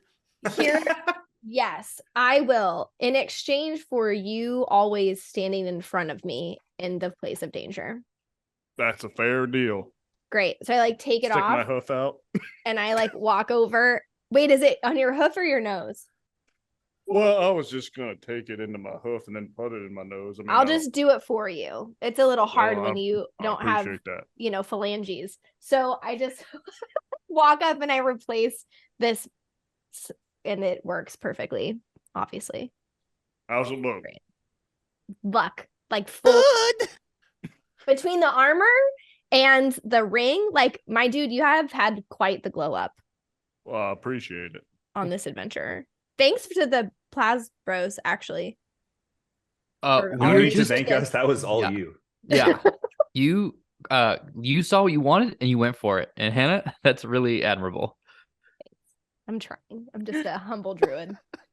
The growth in me sees the growth in you. All right. In front of you. Sorry, I can only have so much plasmoid bros at a time. In front of you stretches a massive cavern with gold spilling out onto the floor. You see shimmering magical items inside.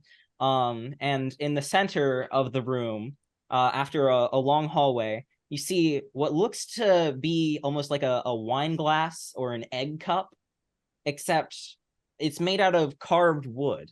And atop it, there are silken pillows. And there's something sleeping in the depression where you would put something else. Can we tell what it is?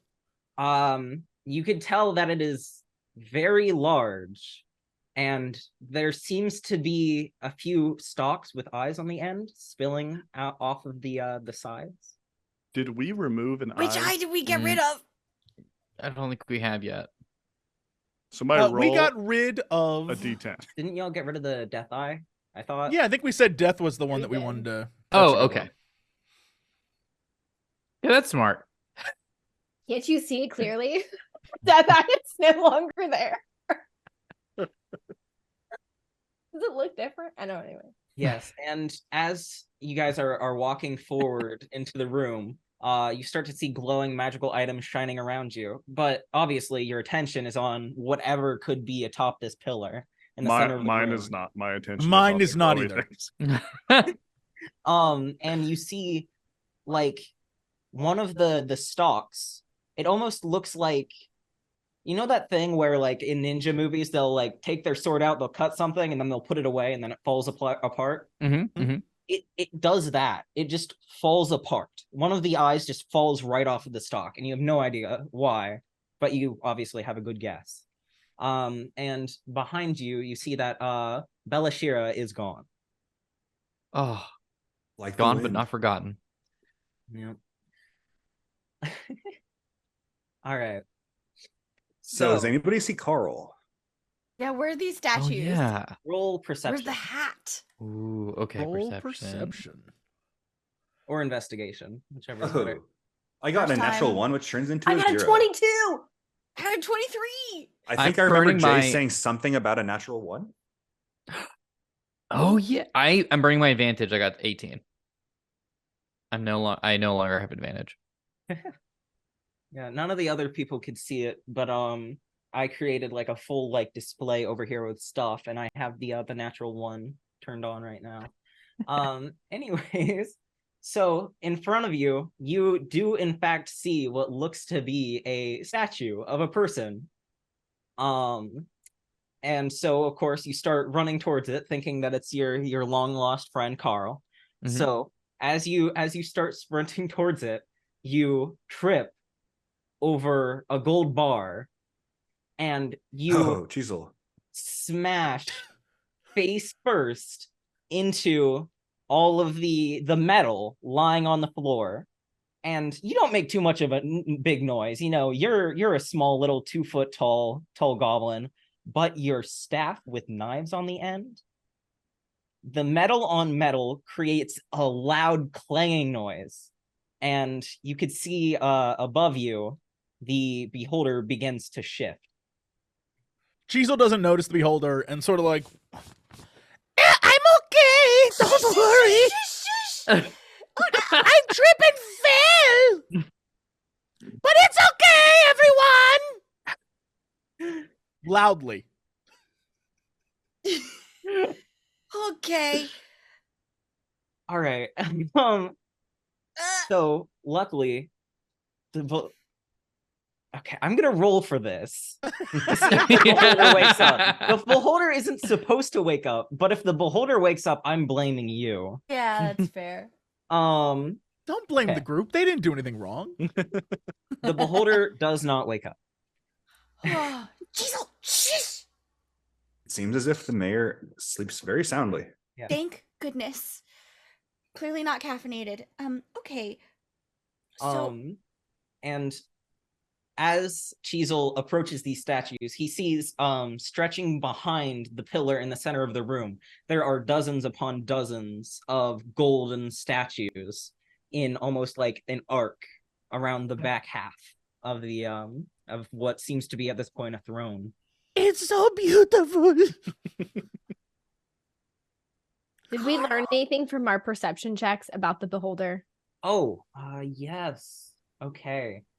Junk, your perception checks are good enough to tell that this beholder, I mean, there's no such thing as a normal beholder, but this beholder is unlike any that you've ever heard of before. It seems to almost be in a comatose sort of state instead of sleeping. It seems like it's been sleeping for a long, long time. Oh. And Hey, that everyone. the whatever dreams it may be happening are what is directly causing all of the odd effects, not only here, but on the surrounding mountain and even in the nearby villages. Interesting. To put it so What do you see, my poetically, brother? everyone, I think this beholder is both the dreamer and the dream, so to speak. I think that in its slumber, it is creating and shifting reality. My perception check allowed me to see that it's actually been sleeping for quite a long time, and we actually did a stress test with Cheezel screaming right near it, and it stayed asleep. So there's a pretty good chance that we might be able to grab these statues and get out and find a way to unstatue them. Hannah, you got a 22 on your perception check. So you notice, I mean, there's nothing too absurdly unusual about the beholder. So you start scanning the rest of the room. And your eyes fall upon Crush. There's something off about him. All right, anyways. What are you looking at me like that for? Are you feeling okay? I mean, changing the ring, kind of. It's it's a little thicker, so I'm still trying to get used to it. Why? Do you feel any different since we've walked into this Sphinx's belly? The Sphinx's belly, right? You hear almost what sounds like galloping outside of the room from the entrance that you guys came in, and bursting into the room. Jay, you're muted. Sorry. So you hear what sounds like galloping from outside of the room, and bursting into the room is Crush Thunderhoof. Whoa. Am I seeing double? That's an imposter. The What? Crush standing next to all of you points towards Crush Thunderhoof. Its fingers extending into long claws and casts Hurl Flame at him. Whoa! Uh-oh. All right, Glory barbs. Crush. Let's see Crush's. Hey, bud, yeah. we're gonna need your stuff back. It easily just hits Crush straight in the center of his chest, dealing, let's see, dealing 7 damage. He's literally hurled back by the bolts of flame, singeing his chest hair. Oh, not fire again. I'm gonna get you, you imposter. This sounds like it's very deep and personal. This is extremely not cool. What is happening? And as you all turn to look at what you thought was Crush, who you've been adventuring with for the past few rooms, you see the horns start to get smaller and smaller and move towards the front of its face and turn into a sort of crest. And its bull face starts to thin down and round out a little bit, and its eyes and everything get squished together. And you see it become almost amphibious, kind of moist and gross. And would anyone like to roll a nature or arcana check? Sure. Yeah. I was just gonna throw a spell at it. Maybe that's 8. 17. 17. Crush. 12. You've seen one of these before. You know what it is. It's a green sloth.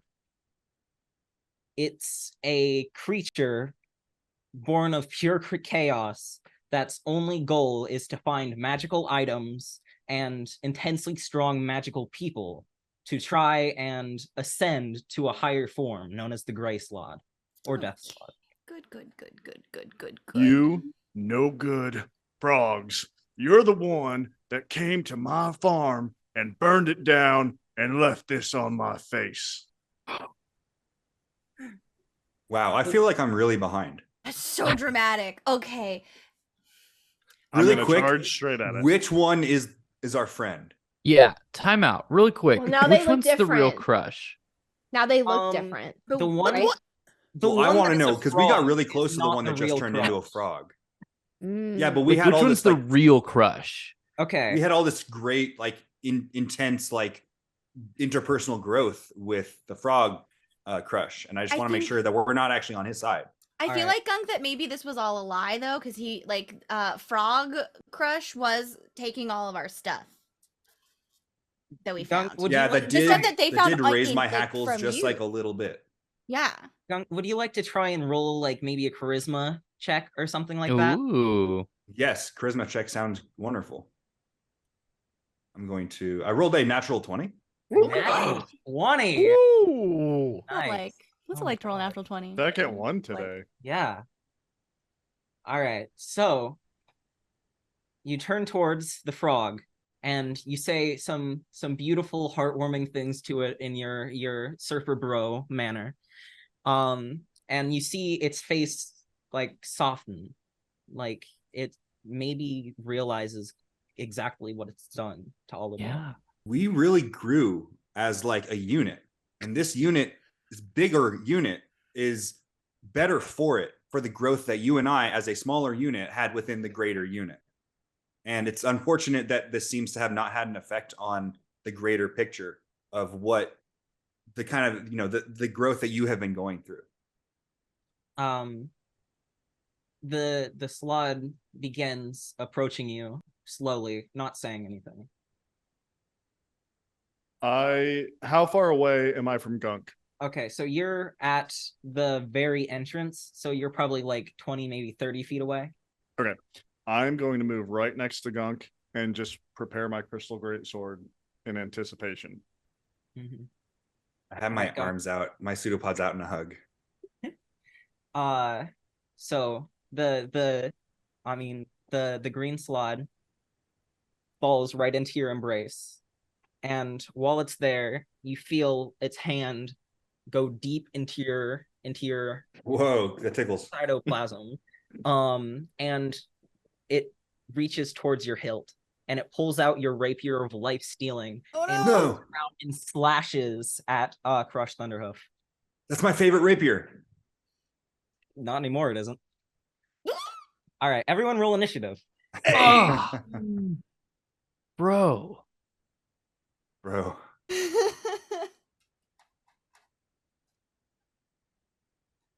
Time to start taking notes. Took me long enough. Notes? Never. I can't believe it. Junk. Why? Also, I'm using the advantage, one of the nefarious purposes advantages for this. Nice. No. No. How nefarious. Okay.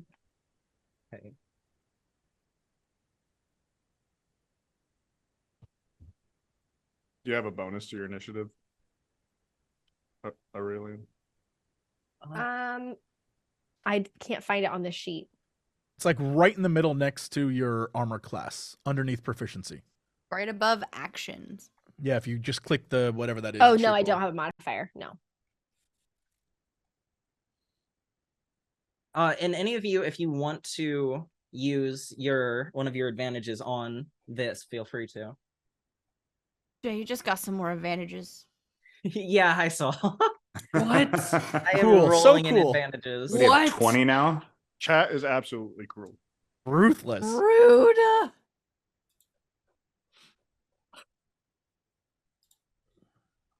Was that? Maybe the mayor will help us. Yeah. Yeah. Yeah, let's wake up Oops. the mayor. That's probably a smart thing One of to your do. guys' initiatives, I think. Or no. I'm so confused. Sorry. 1, 2, 3, 4, 5. Yeah, I've only got 5 initiatives. Did one of you? Wait a Clover. minute. Did you get? Clover, I don't see yours. Mine is supposed to be sent to everyone. I don't know why they're not showing. Secrets. Can any of you guys see it so I can write it down? But I'm I don't see I'm it. 17. Okay, 17. Awesome.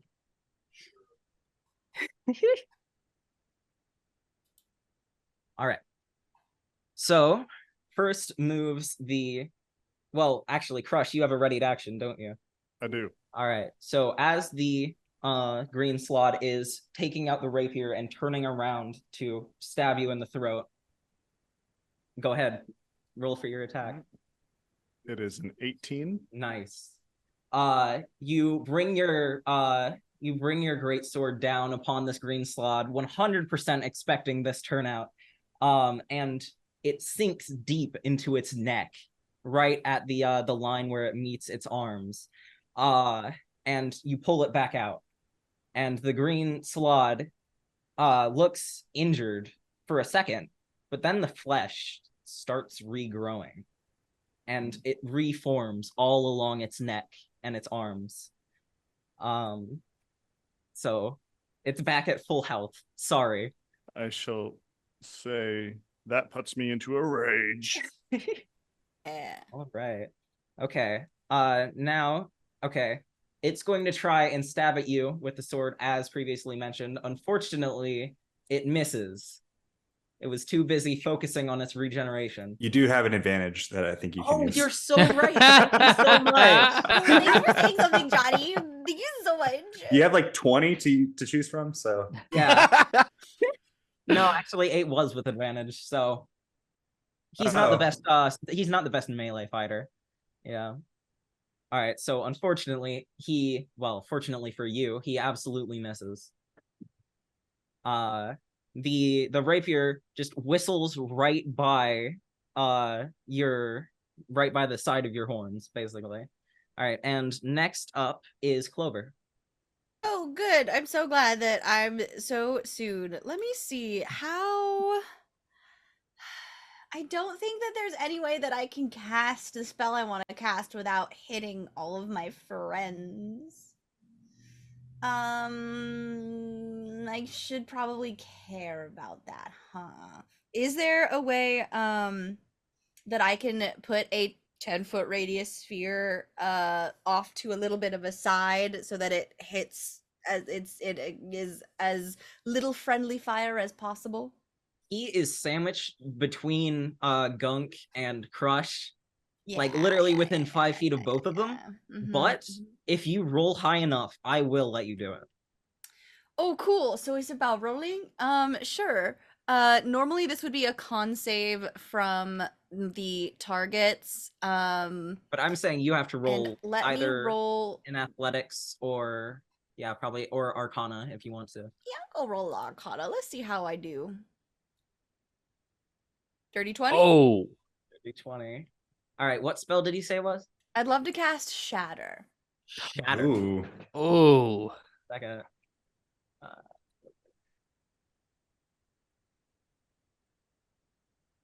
I'm just looking at exactly what it does. Okay, it's a 10-foot sphere. Okay, yes, you definitely make what looks to be a very small sphere contained in between your two hands, and you take it, you stuff it into a cup, and then you just like slosh it at this frog thing, and it comes out as almost a liquid. It flies onto the green slot, and it starts almost cracking away its skin, like it's made out of glass. Would you like to roll damage? Would. Hello? D&D Beyond, please? I'm begging you. Fine. I'll roll it manually.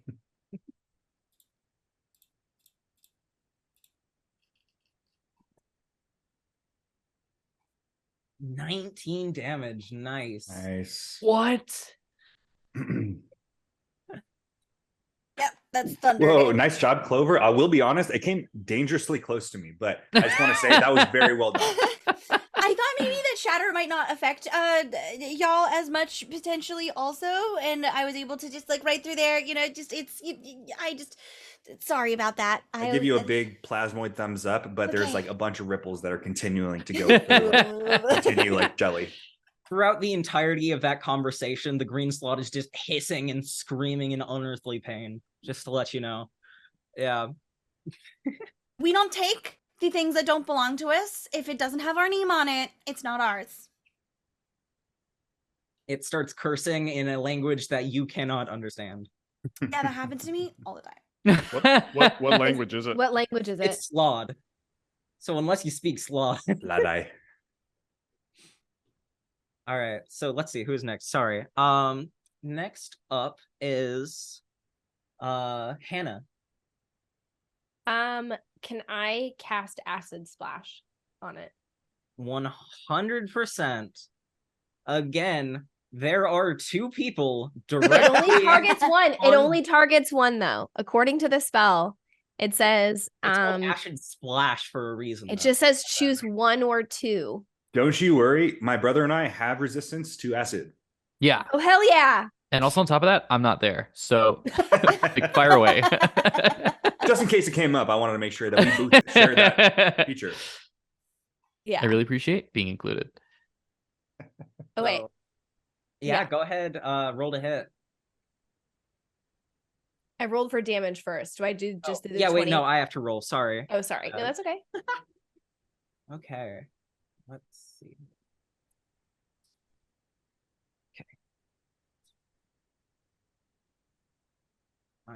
There are so many tabs I have open right now. You have no idea. Well, you probably do have an idea.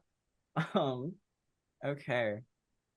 So yes, the acid does in fact splash directly onto this this frog creature, almost getting in between inside of the cracks in its skin that were made by the previously casted shatter spell. However, despite being a decently powerful spell, the slod almost seems to be relieved that that's what you casted instead of anything else. Oh. Interesting. Don't love that.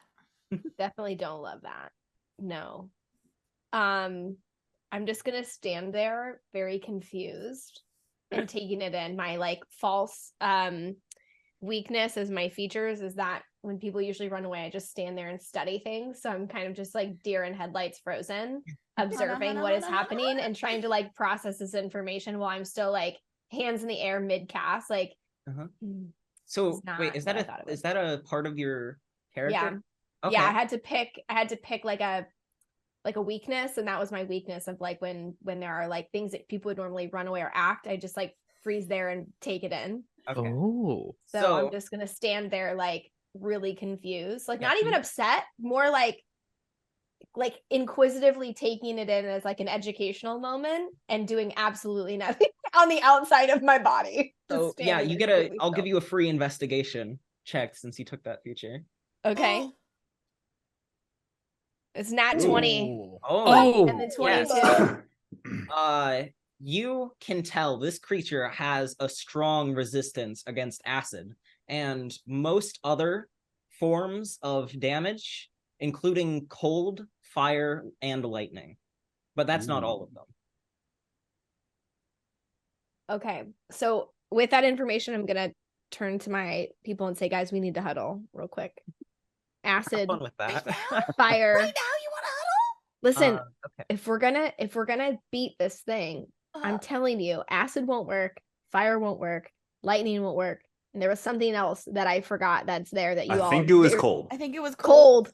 So, The yeah, elemental things are not working Junk here. is up next. All right. Junk or junk? Junk. Oh, it's my turn.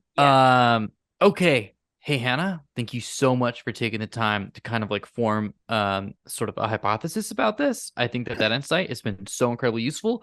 That thing standing right by my brother, and I will not let that stand. And I rush forth and I bring down my short sword onto this creature. And that's going to be, does that hit?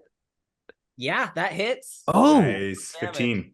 Okay, so I'm gonna roll damage here. Sneak And attack. then because it's standing right by my brother, I'm gonna roll 3 more d6 there. I'm giving like a big jiggle to try to distract him. Here we And go. by the way, we all have advantage. Just to let y'all know, we all got another advantage. Everybody? Woo! Awesome. Yes. Wow. Thank you. That is 16 points of damage there. Very nice. And because sneak attack is not a bonus action, I am actually going to use my bonus action. And I am going to actually try to sleight of hand at least one of the items away from the creature. Okay. While is there a I'm specific one yelling. that you're going for? Let's go for that. Well, this thing has changed shape, right? Yes. So I imagine the ring has moved to somewhere else. No.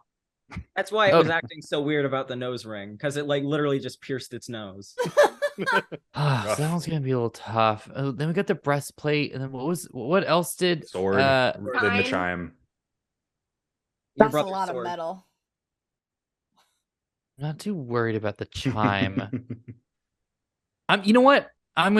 Let's go for the nose ring. Oh no! I'm gonna try to rip sleight it of hand out. that nose ring. All right, go right ahead. You can use advantage too. Yeah. What is that? What was that? I'm gonna burn it. I'm using advantage. Do it.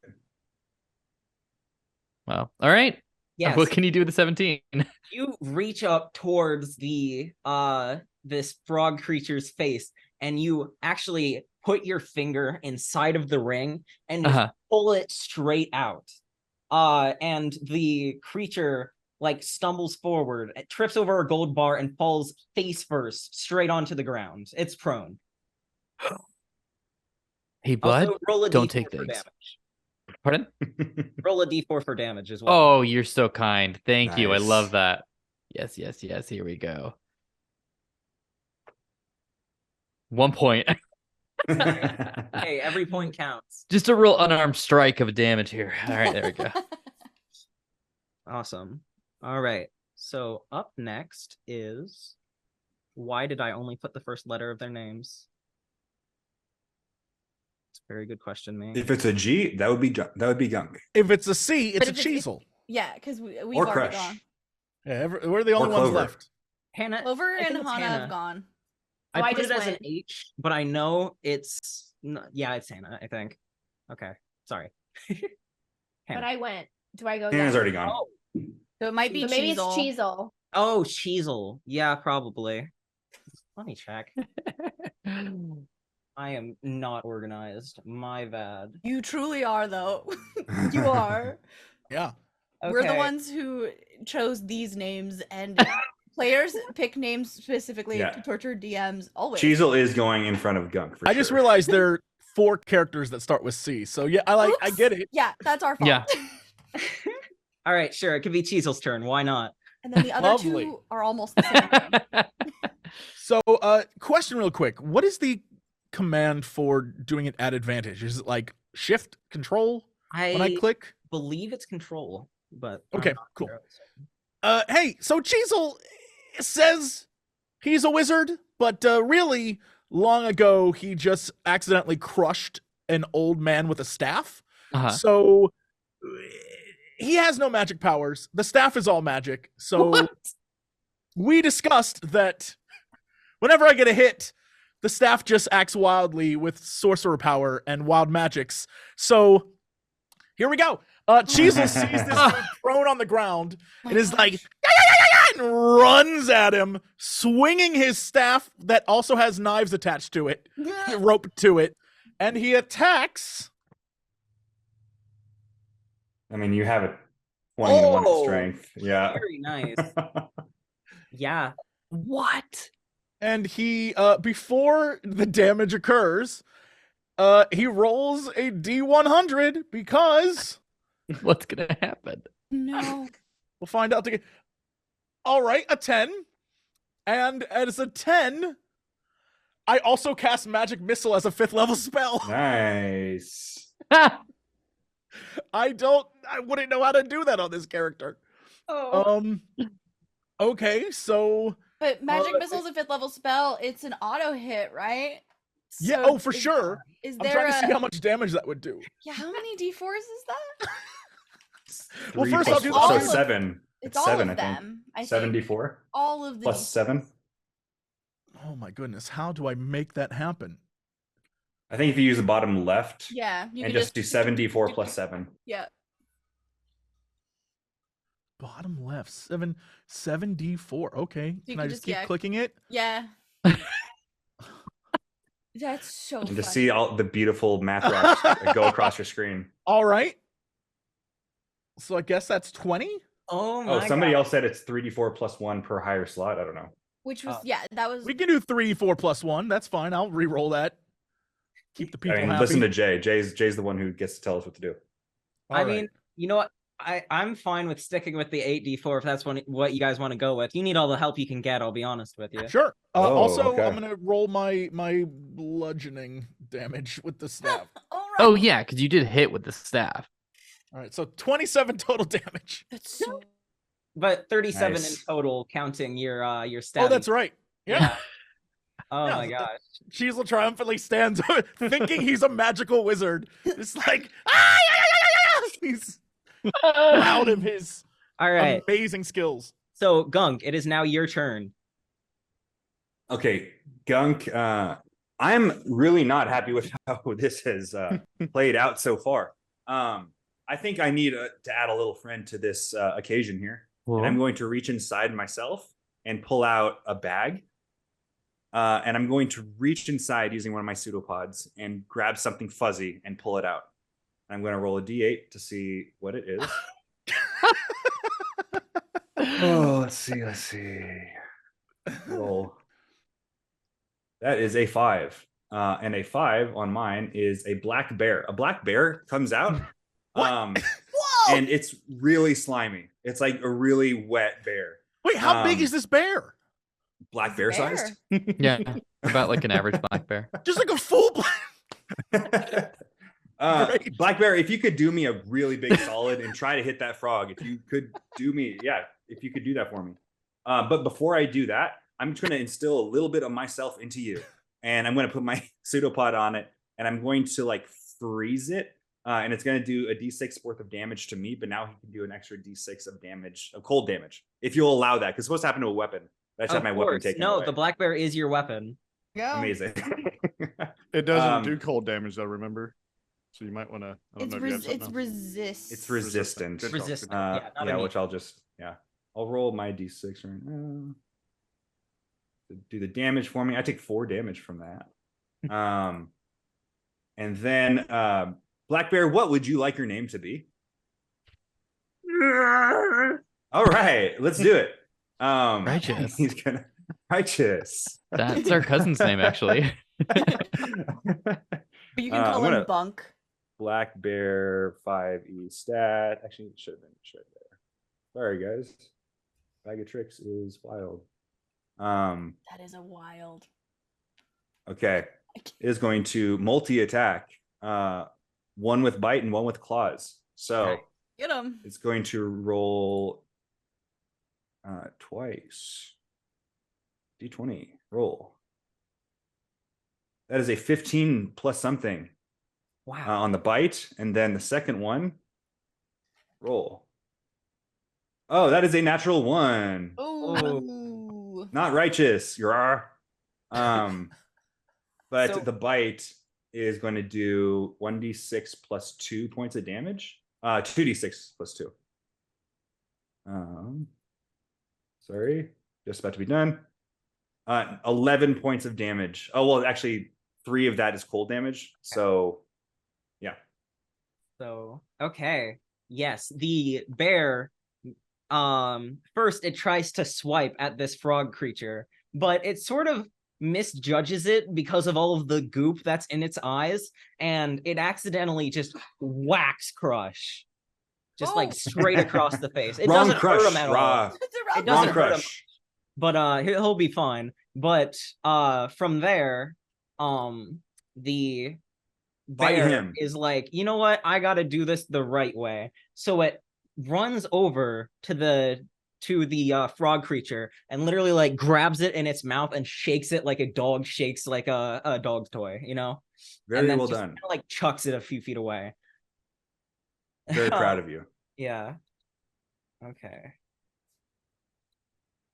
Okay, there we go. And now the slod grabs its staff and it sort of like pushes itself back up onto its feet very painfully. And for the first thing it does is you notice it start to regenerate again. Some of the cracks start healing, but you could see the magic almost straining itself, and then it stops.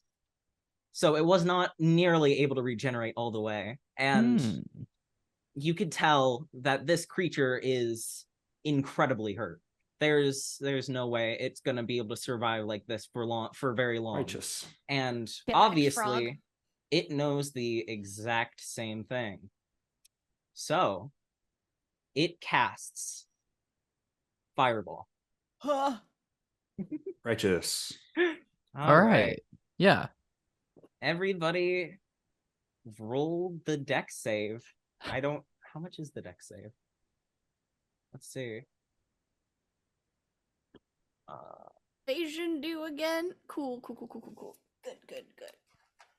I actually have a +1 to this because I got the ring back.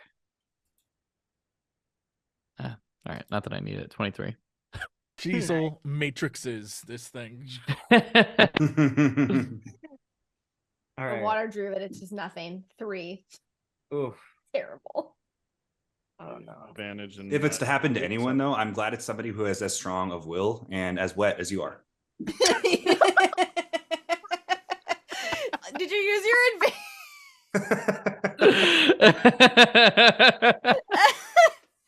All right. The best compliment I've ever had. Thank you.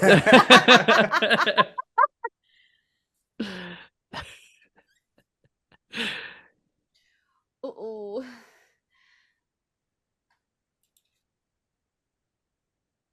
Okay.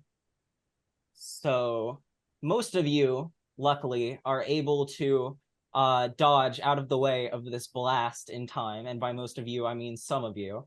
Gunk, Junk, Chisel, and Clover all managed to pull themselves out of the way of the blast that you can see incoming.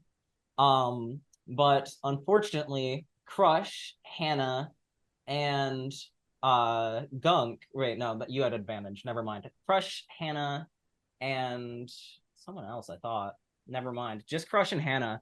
Your feet almost get like caught up in the gold, and this massive massive ball of flame just engulfs you. And you take 39 damage. Woo! People who missed take 19, or people who made it.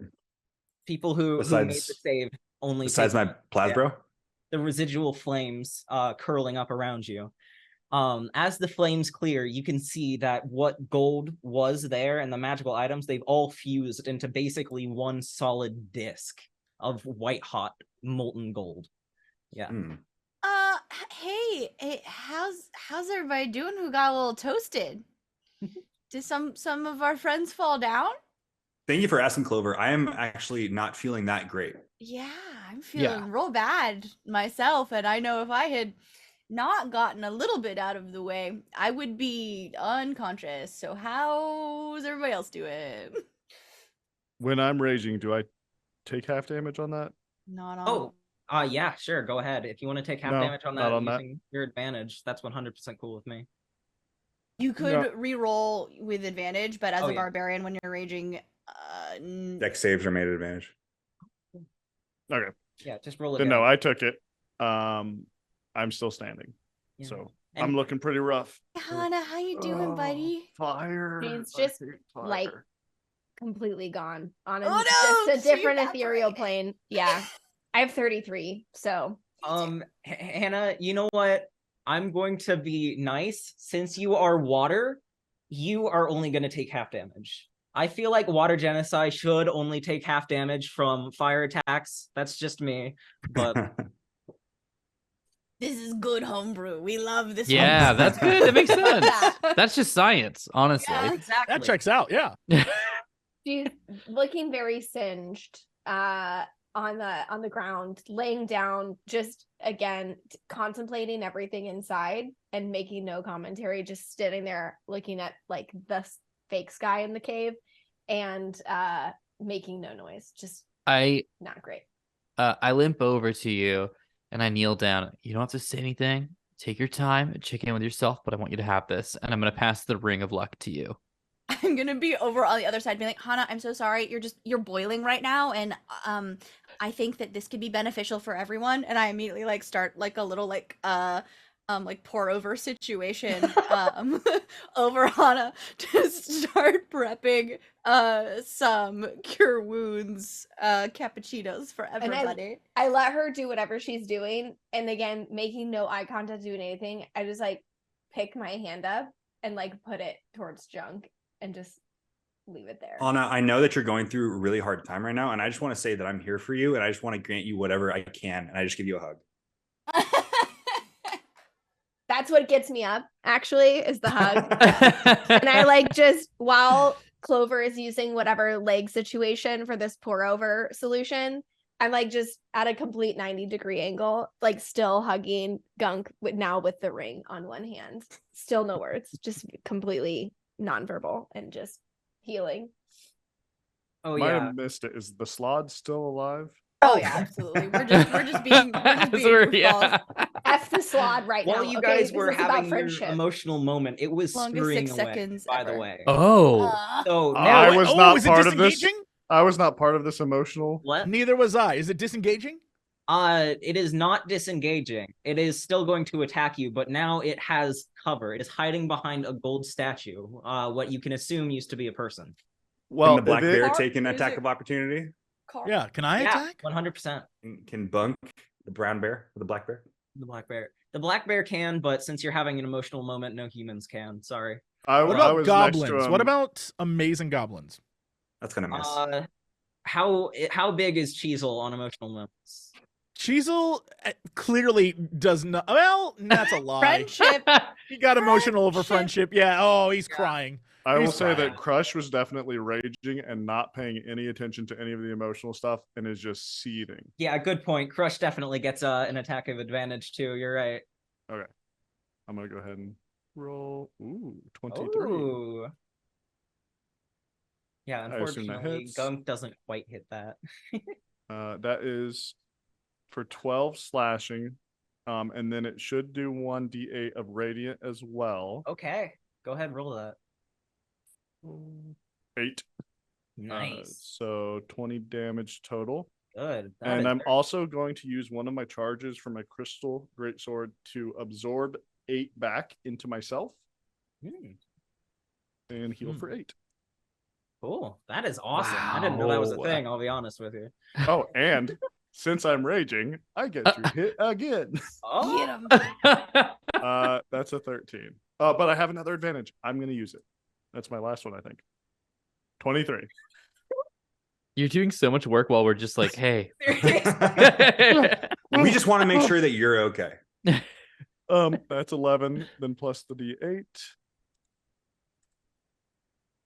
Only 2, so 13. And I'll spend another charge to use that to heal, which is only Nice. 2. So, but still. Oh my gosh, that's insane. So Berries yes, are by so the time good. that the tears are cleared out of the rest of your guys' eyes, the slod is nowhere in sight and seems to be, I don't know, hidden away on the other side of the cave. But Crush, however, can in fact tell you exactly which statue it's behind. But he's not going to be able to do it through words just because he's raging. So Crush, it's your turn. Feel free to try and explain that somehow, or just go running towards him. Okay. How many feet away is he at this moment? Let's see. He is about 60 feet away. Okay. I'm going to use my movement, 30 feet, my action to dash, another 30 feet, and then I'm going to use Goring Rush to attempt to hit with my horns, Ooh. which is 21. Nice. That will do, oh my god. 5 damage. Oh my god. Man, this thing is looking rough. All right. The creature howls in pain from behind the statue, and you can all insinuate exactly what happened to it, based on the fact that Crush was in fact running towards it with his horns out. So next up is Clover. Okay. I think everybody's probably fine for like a second. It's already running away. I'm just gonna cast some heat metal real quick on that adamantine breastplate that it's still wearing.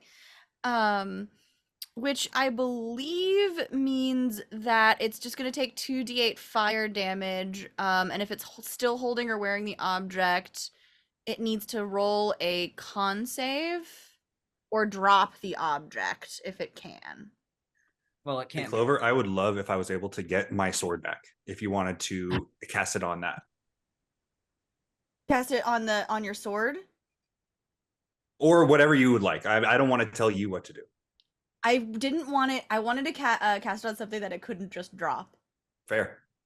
So I'm gonna cast it. This is fine. I'm gonna cast it at a high level. So that's 15 heat or fire damage. If it doesn't drop the object, it's got disadvantage on attack rolls and ability checks until the start of my next turn. It is only going to take half damage due to its resistance to fire.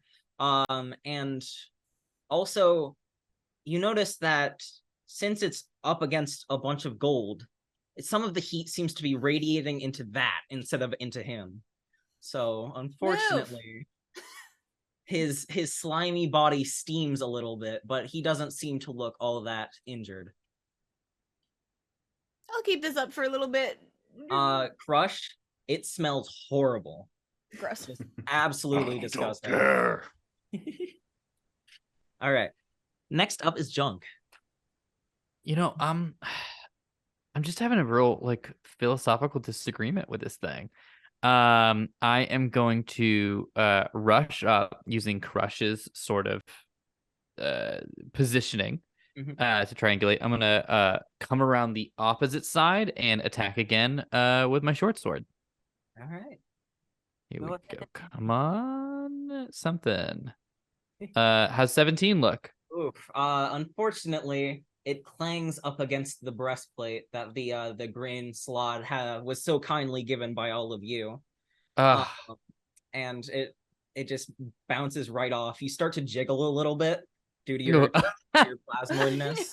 Yeah. Can I use that jiggle and kind of do like a wave to transition into the bonus action sleight of hand to try to steal my brother's sword back? 100%. Go ahead.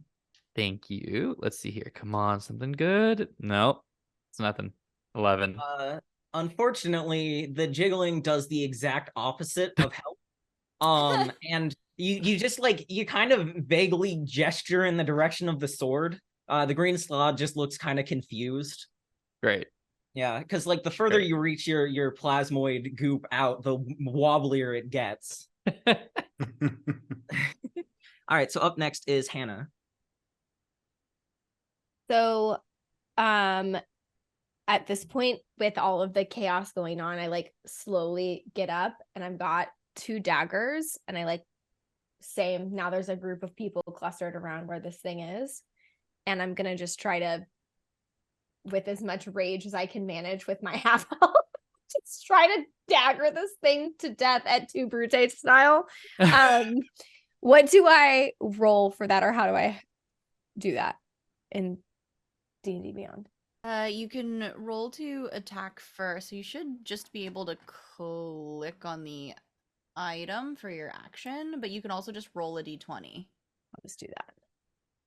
And add your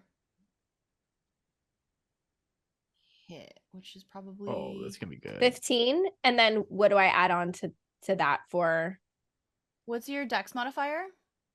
0. If you have 0, so 0, and then proficiency is 3, so that's 18, I think. 18.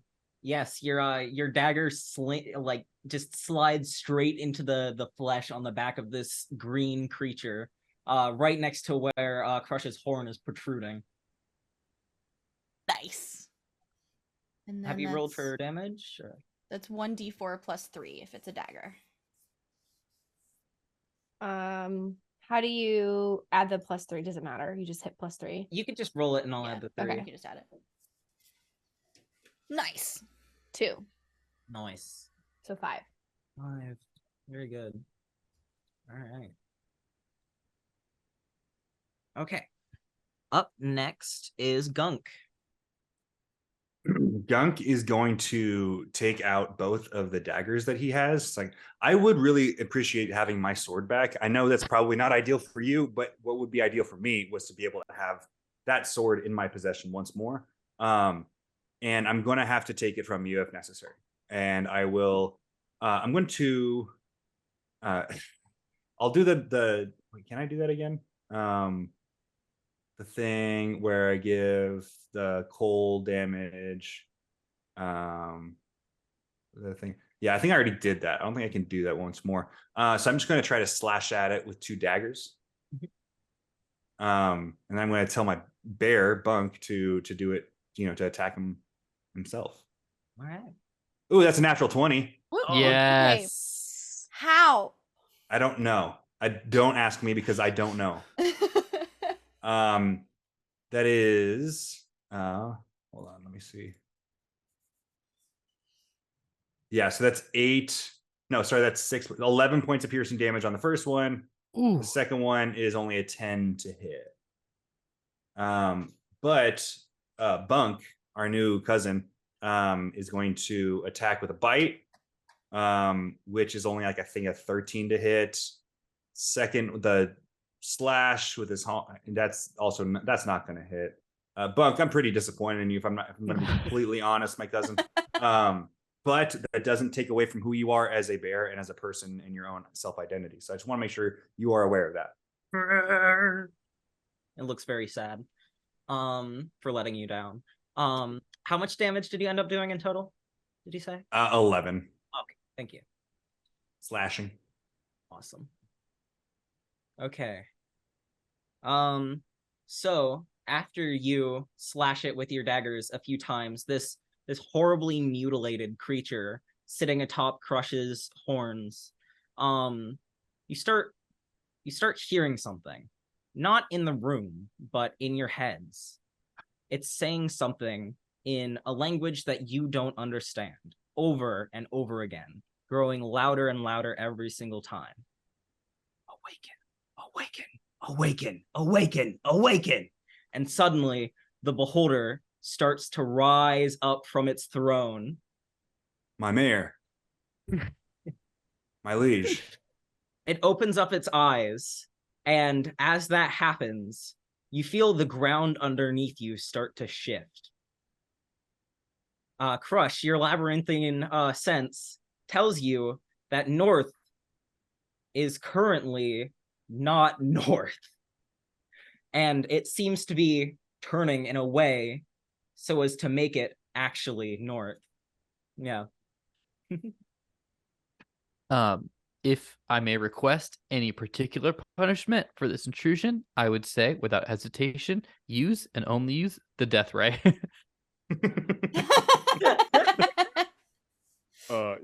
Sir, just want to say, Mr. Mayor, that this frog here is trying to kill you. We're just trying to get rid of him, let you slumber. But unfortunately, you've awoken. We're very, very sorry about that. And also, we just want to say that as payment, we would like to take this 1 gold statue if you're acceptable to those terms. So you want to roll a charisma? And for to that? soften the blow, here is some specially made coffee drink just for you. Oh God. 5. If If anyone Can I wants to help? donate for inspiration, I'm trying to help. Sorry, buddy. Please, just yeah, I'm usually grumpy when I just first wake up, maybe getting up on the wrong side of the throne. But if you would like this very special elixir that we have brewed just for you, don't kill us. You hear the green slad screeching inside of your heads at a deafening level. You could hardly hear yourselves talk, much less think. It's screaming, "Please teach me your secrets, show me your magic," over and over again. Stuff of that nature. It seems to have gone entirely, completely insane. And as the beholder starts to levitate, its eyes coming up around it, all focusing in on this party of adventurers standing right in front of us. Its anti-magic being directly lines up with where Crush is standing, and the green slod slumps over dead. The only thing that was keeping it alive was the magic it had. Crush, Oh. no. So you have a Oh, dead wait, that was the slot other. now. Oh, That you does said give you needed this sword? disadvantage to any dexterity stuff. You can use an action to get Wow. it off if you like. Okay, but it is your turn, Crush. Oh, oh man. Oh. I am just going to drop to a knee and say, I see that you did not need our help. We will just gladly take that statue and leave. uh-huh. Are you going to try and roll another charisma check for that one? All right. I am. Yes. Oh god. Would Here, drink anyone this like really Can I quick. give Oh can I my give God. him my advantage? Oh my Yes. God. Okay. You guys can collaborate on stuff. You know that, right? Like if one person tries something, you could say like, "I'm going to back them up and give them advantage." I'm Yeah. absolutely trying to help. I also inspire you, buddy. I'm so also take gonna some toss bardic him inspiration. the stone of good luck that Junk gave to me earlier, so that he has that as well. Hey, Crush, next time maybe let me do the talking. Add a D8. I apologize. I'm still raging. I know. Wait, if you're raging, can you communicate well enough to say "my liege" and all this stuff? Can you do that? Yeah, I just sound very angry, I think.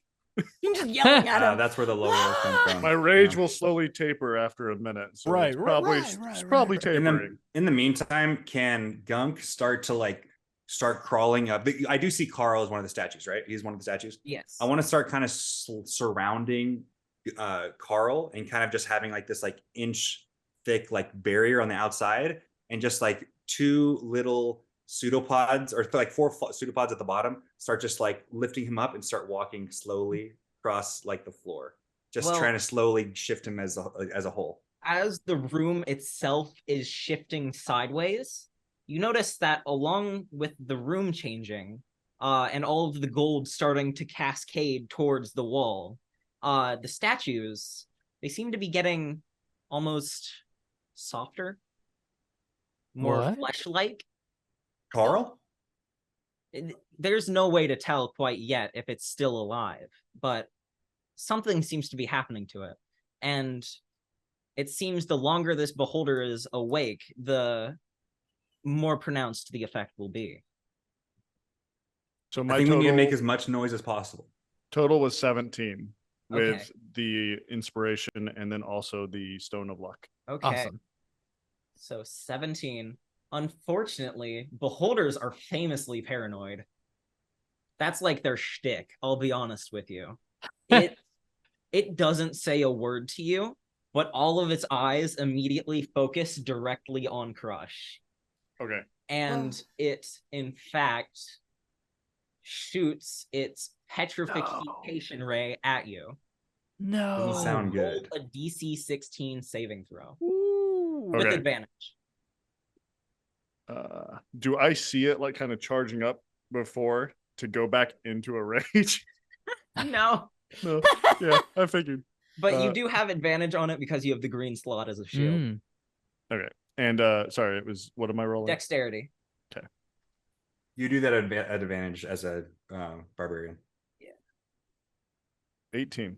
18. Yes. All right. You can see one of the eyes, the iris of it changes from a green to almost a gold color, and it shoots this beam of light straight at Crush. However, he deftly moves his horns into position and makes the green slod go under the beam instead of him. It's turning into a completely solid gold statue. Yeah. So now it's even heavier. So How ironic. That thing came here to learn the magic. And now, well, I guess it's not really irony in a way, is it? I never really understood the difference. Should we maybe like run? Not without Carl. yeah. Where's Also, the Carl? room, the more you wait, the further up the door is getting. The door at this point is almost at a 45-degree angle from you guys because of the way the room is shifting.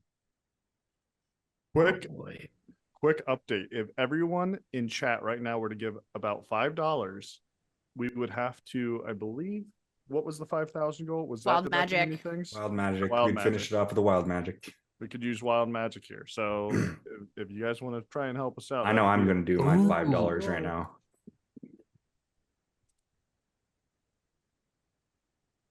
And that's not whenever bad. you're ready, Clover, feel free to try and do something.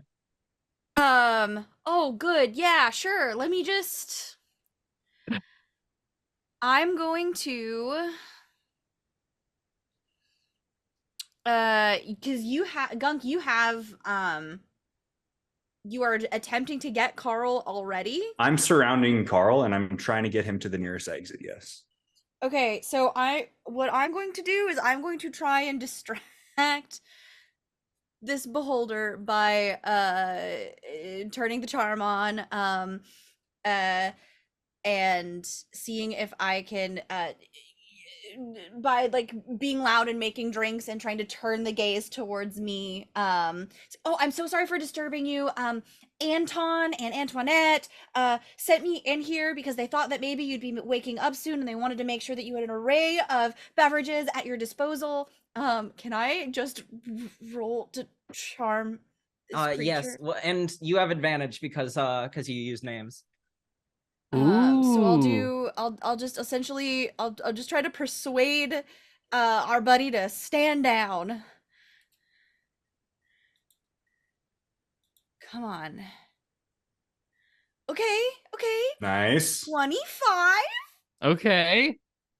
Please It accept looks this at you gift. with a single one of its eyes as you're saying this, and then from the mouth, the giant maw that makes up about half of the sphere, you hear Antoine, and all of the eyes immediately shoot towards the door that is high above you at this point, and you see a flood of ants start coming down into the chamber. Hey everybody, we caught an intruder. Look, wow, Yeah, wild. they start charging towards the beholder known as the mayor, and Anton immediately grabs onto it with its mandibles and shrieks, "How dare you put us into indentured servitude? I didn't even know that was a thing!" They unionized. They He did it! unionized. You see Antoinette behind him holding a flag that says Ant Person Union. Yes. I'm so proud of them. The I'm also so proud. APU. Mm-hmm. and the beholder just starts shooting off eye beams in all directions. So please make dexterity saving throws. Oh wow, that is rough. 18. 20, dirty 20. 22. Don't worry about me. I'm good. Oh, buddy. I'm good. Don't worry about me. Oh no, worry about me. You do have evasion. Oh yeah, I mean you are a rogue, right? Oh, that's true. Yeah. I'll use the yeah. I'm gonna kick in that evasion. All right. So this beholder is just setting off what looks to be like just multicolored rays of light everywhere towards these ants. And then it notices Antoinette holding the flag, the only ant without this costume kind of thing on it. And all of its eyes turn towards her, and it blasts her with its let's see, which one is it? It blasts her with its disintegration ray. No! I can't silvery barb something that's a dex save, can I? It has to be an attack roll, right? I think technically rule as written it is. No. When is my turn? Oh, I'm ready. Antoinette unfortunately got a 3 on her dexterity saving throw, and she's instantly turned into a pile of ashes. The queen is dead. Long live the queen. And of course, this only rallies the ants more. One of the 2 ants that were teaching them how to unionize and be proud of themselves is now dead, and this massive swarm of ants just converges atop this beholder. And it starts almost like wobbling, and then the weight of the ants becomes so much that it starts crashing down towards the ground. And as that happens, gravity completely rights itself. The door is straight up above you, and there's piles of gold on what used to be the wall around you. Real quick, before we try to make our exit, I'm going to take the leaf from the ant plant and shove it into the beholder's mouth. Nice. Good work. All right. Here, you know what? Let's find out what limb or... Yeah, I'm going to roll a D10. I'm rolling a D12, so it's not just the rays. All right. So, I got a 12. You see, as what used to be its death ray, it starts growing into this bulbous sort of body, and it completely grows into an ant with just this massive single eye in the middle of its face and this huge maw. Yeah, unfortunately, now it's not going to be killed quite as easily. What's an ant? It's a 20-foot long ant. Yeah. Anyways. I'll go home. Where's Carl? I'm gonna reach out He is to inside Gunk, me. and I'm gonna say, Gunk, take Carl's hat, and then I'm just gonna try and restrain and grapple the beholder and tell everyone else to run. The hat is now on Carl, which is inside Gunk. So all of the ants, realizing that trying to take down the beholder at this point is entirely hopeless, begin grabbing the golden statues up from around Gunk, and they even grab Gunk with his little hat on. And everyone follow me. Yes, and they all start making their way back up through the tunnels towards the surface. And by the time they get to the surface, they see the area is surrounded with trees. You're in a normal cave. And all of the people who were golden statues are now completely back to normal.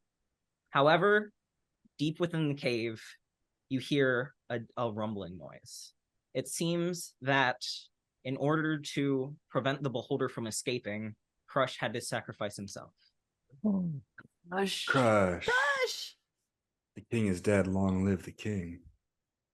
The hole behind you, all of the moss on it begins to dry up and wither, and the candles that were on the mountain side began growing branches once again.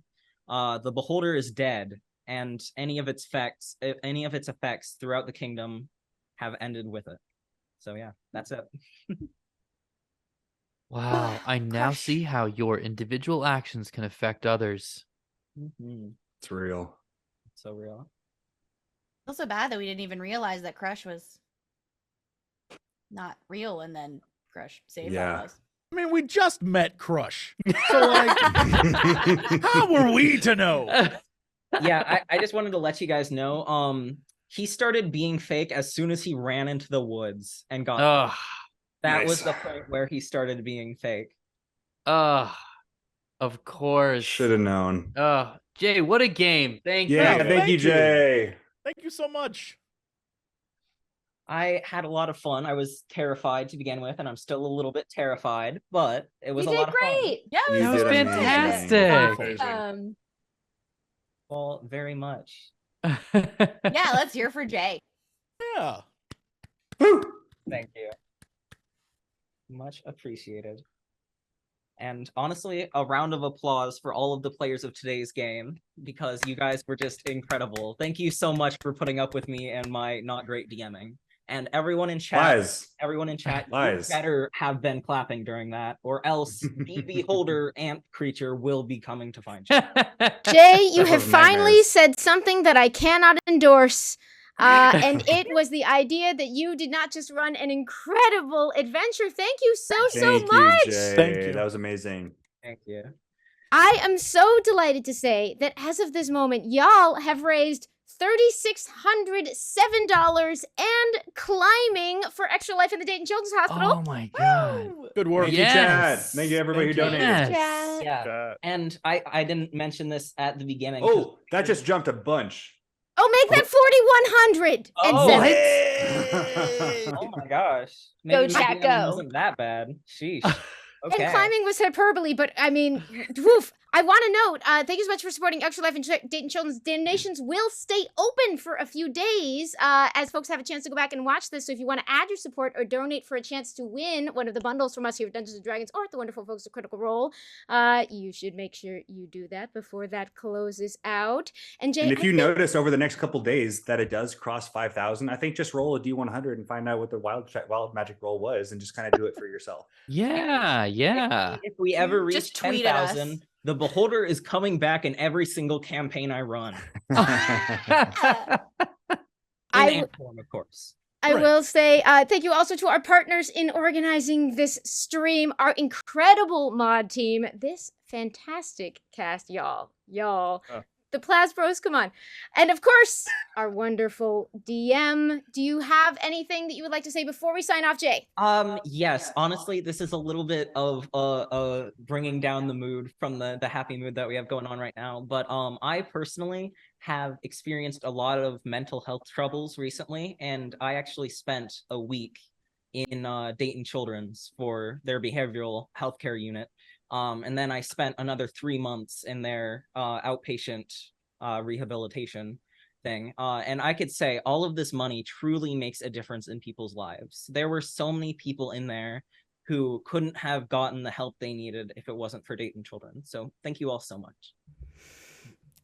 It's about the perfect way for us to go out. Players, thank you so much. Where can people find you? And if you would, if we get to that 10K, let me know what your character might do with a wish. Johnny? Oh, man. I am Johnny Stanton. You can find me at Johnny Stanton IV on all the socials. What would Gunk do with a wish? I think Gunk would just wish for, he'd wish his brother the best. Aww. I wish you the best, Junk. I really appreciate that, bro. That's actually like really nice. I mean, Plasbros always, forever. Plasbros always. Aureylian, thank you so much for playing with us. Yeah, you're welcome. You can find me everywhere on the internet at Aureylian. My wish probably would have been to continue this yearly tradition with these gatherers, starting obviously in Clover's Tavern every year. That would have been my wish. Jesse. Hi. Hey, thanks again. This was great. I made it easy for everyone because I'm way too many places. Just jessecox.com. There's links, a million of them. Enjoy. My wish would be, I think Cheezel would want to bring Antoinette back to life because clearly there was a connection there. And Thank you that's so much. that's, I was going that's to what I would guilt trip all of you about that if nobody said that. Yeah. Oh, don't worry. I'm on that. Yeah. From the gold wanding to the heart of gold. Those were real words. Hey, it made sense to me. It's also your turn. Yeah, it is. I think that Clover's wish spell would have been to bring everybody back who had to sacrifice themselves in the Beholder fight. Also because Clover wants to know more about this unionization thing, and Antoinette really seemed like they had a hold on it. Yeah, might need a team effort to bring all those back. That's fantastic. Mitch, thank you so much. Where can people find you? Kaylee, did you say that part already? Oh, you can find me on the internet at Hop a Barbarian or Pixel Circus. I live there. Yeah, my name is Mitch Fryman. I have mitchfryman.com, Twitter, Mitch Fryman. And man, I just have to say on behalf of myself, Jay, Dayton Children's, thank you so much to Wizards of the Coast for the donations of items, Critical Role for donations of items supporting this, as well as D&D Beyond, and Viral for hosting Jay and myself here in this stream room. And the cast, you guys are absolutely amazing. I don't think I've smiled that long in so long. And chat for your donations and your support. I mean, without you guys, this it would be fun, but you know, it has so much more meaning with your support. So yeah, I appreciate it. And your wish? Well, I'm dead, so I kind of I don't know We that wish I for can Crush wish. to come back. Yeah, I wished for Crush to go back, sort of. Yeah, Kailey wished for everyone to come back, so that would count. My name is Omar Najam. You can find me at Omar Najam on Twitter, as well as Omar Najam Film on Instagram. And I think if Junk had a wish, truly, I think it would be for everyone to recognize the strengths that they have within themselves already. Or I would find an object and I would create 25,000 gold points of value. And it's not a magical item. And then I would probably cash that in and kind of stop moralizing a lot of my own actions. At the end of the day, I am a thief. That's the way that I was built. I don't really think that's my fault. And as long as no one's getting hurt, I think that's okay. And so I kind of go back on a lot of the stuff that I said earlier. I love the character circle. Yeah. Absolutely. I just begging us to find out what happens next on as the journey comes full circle.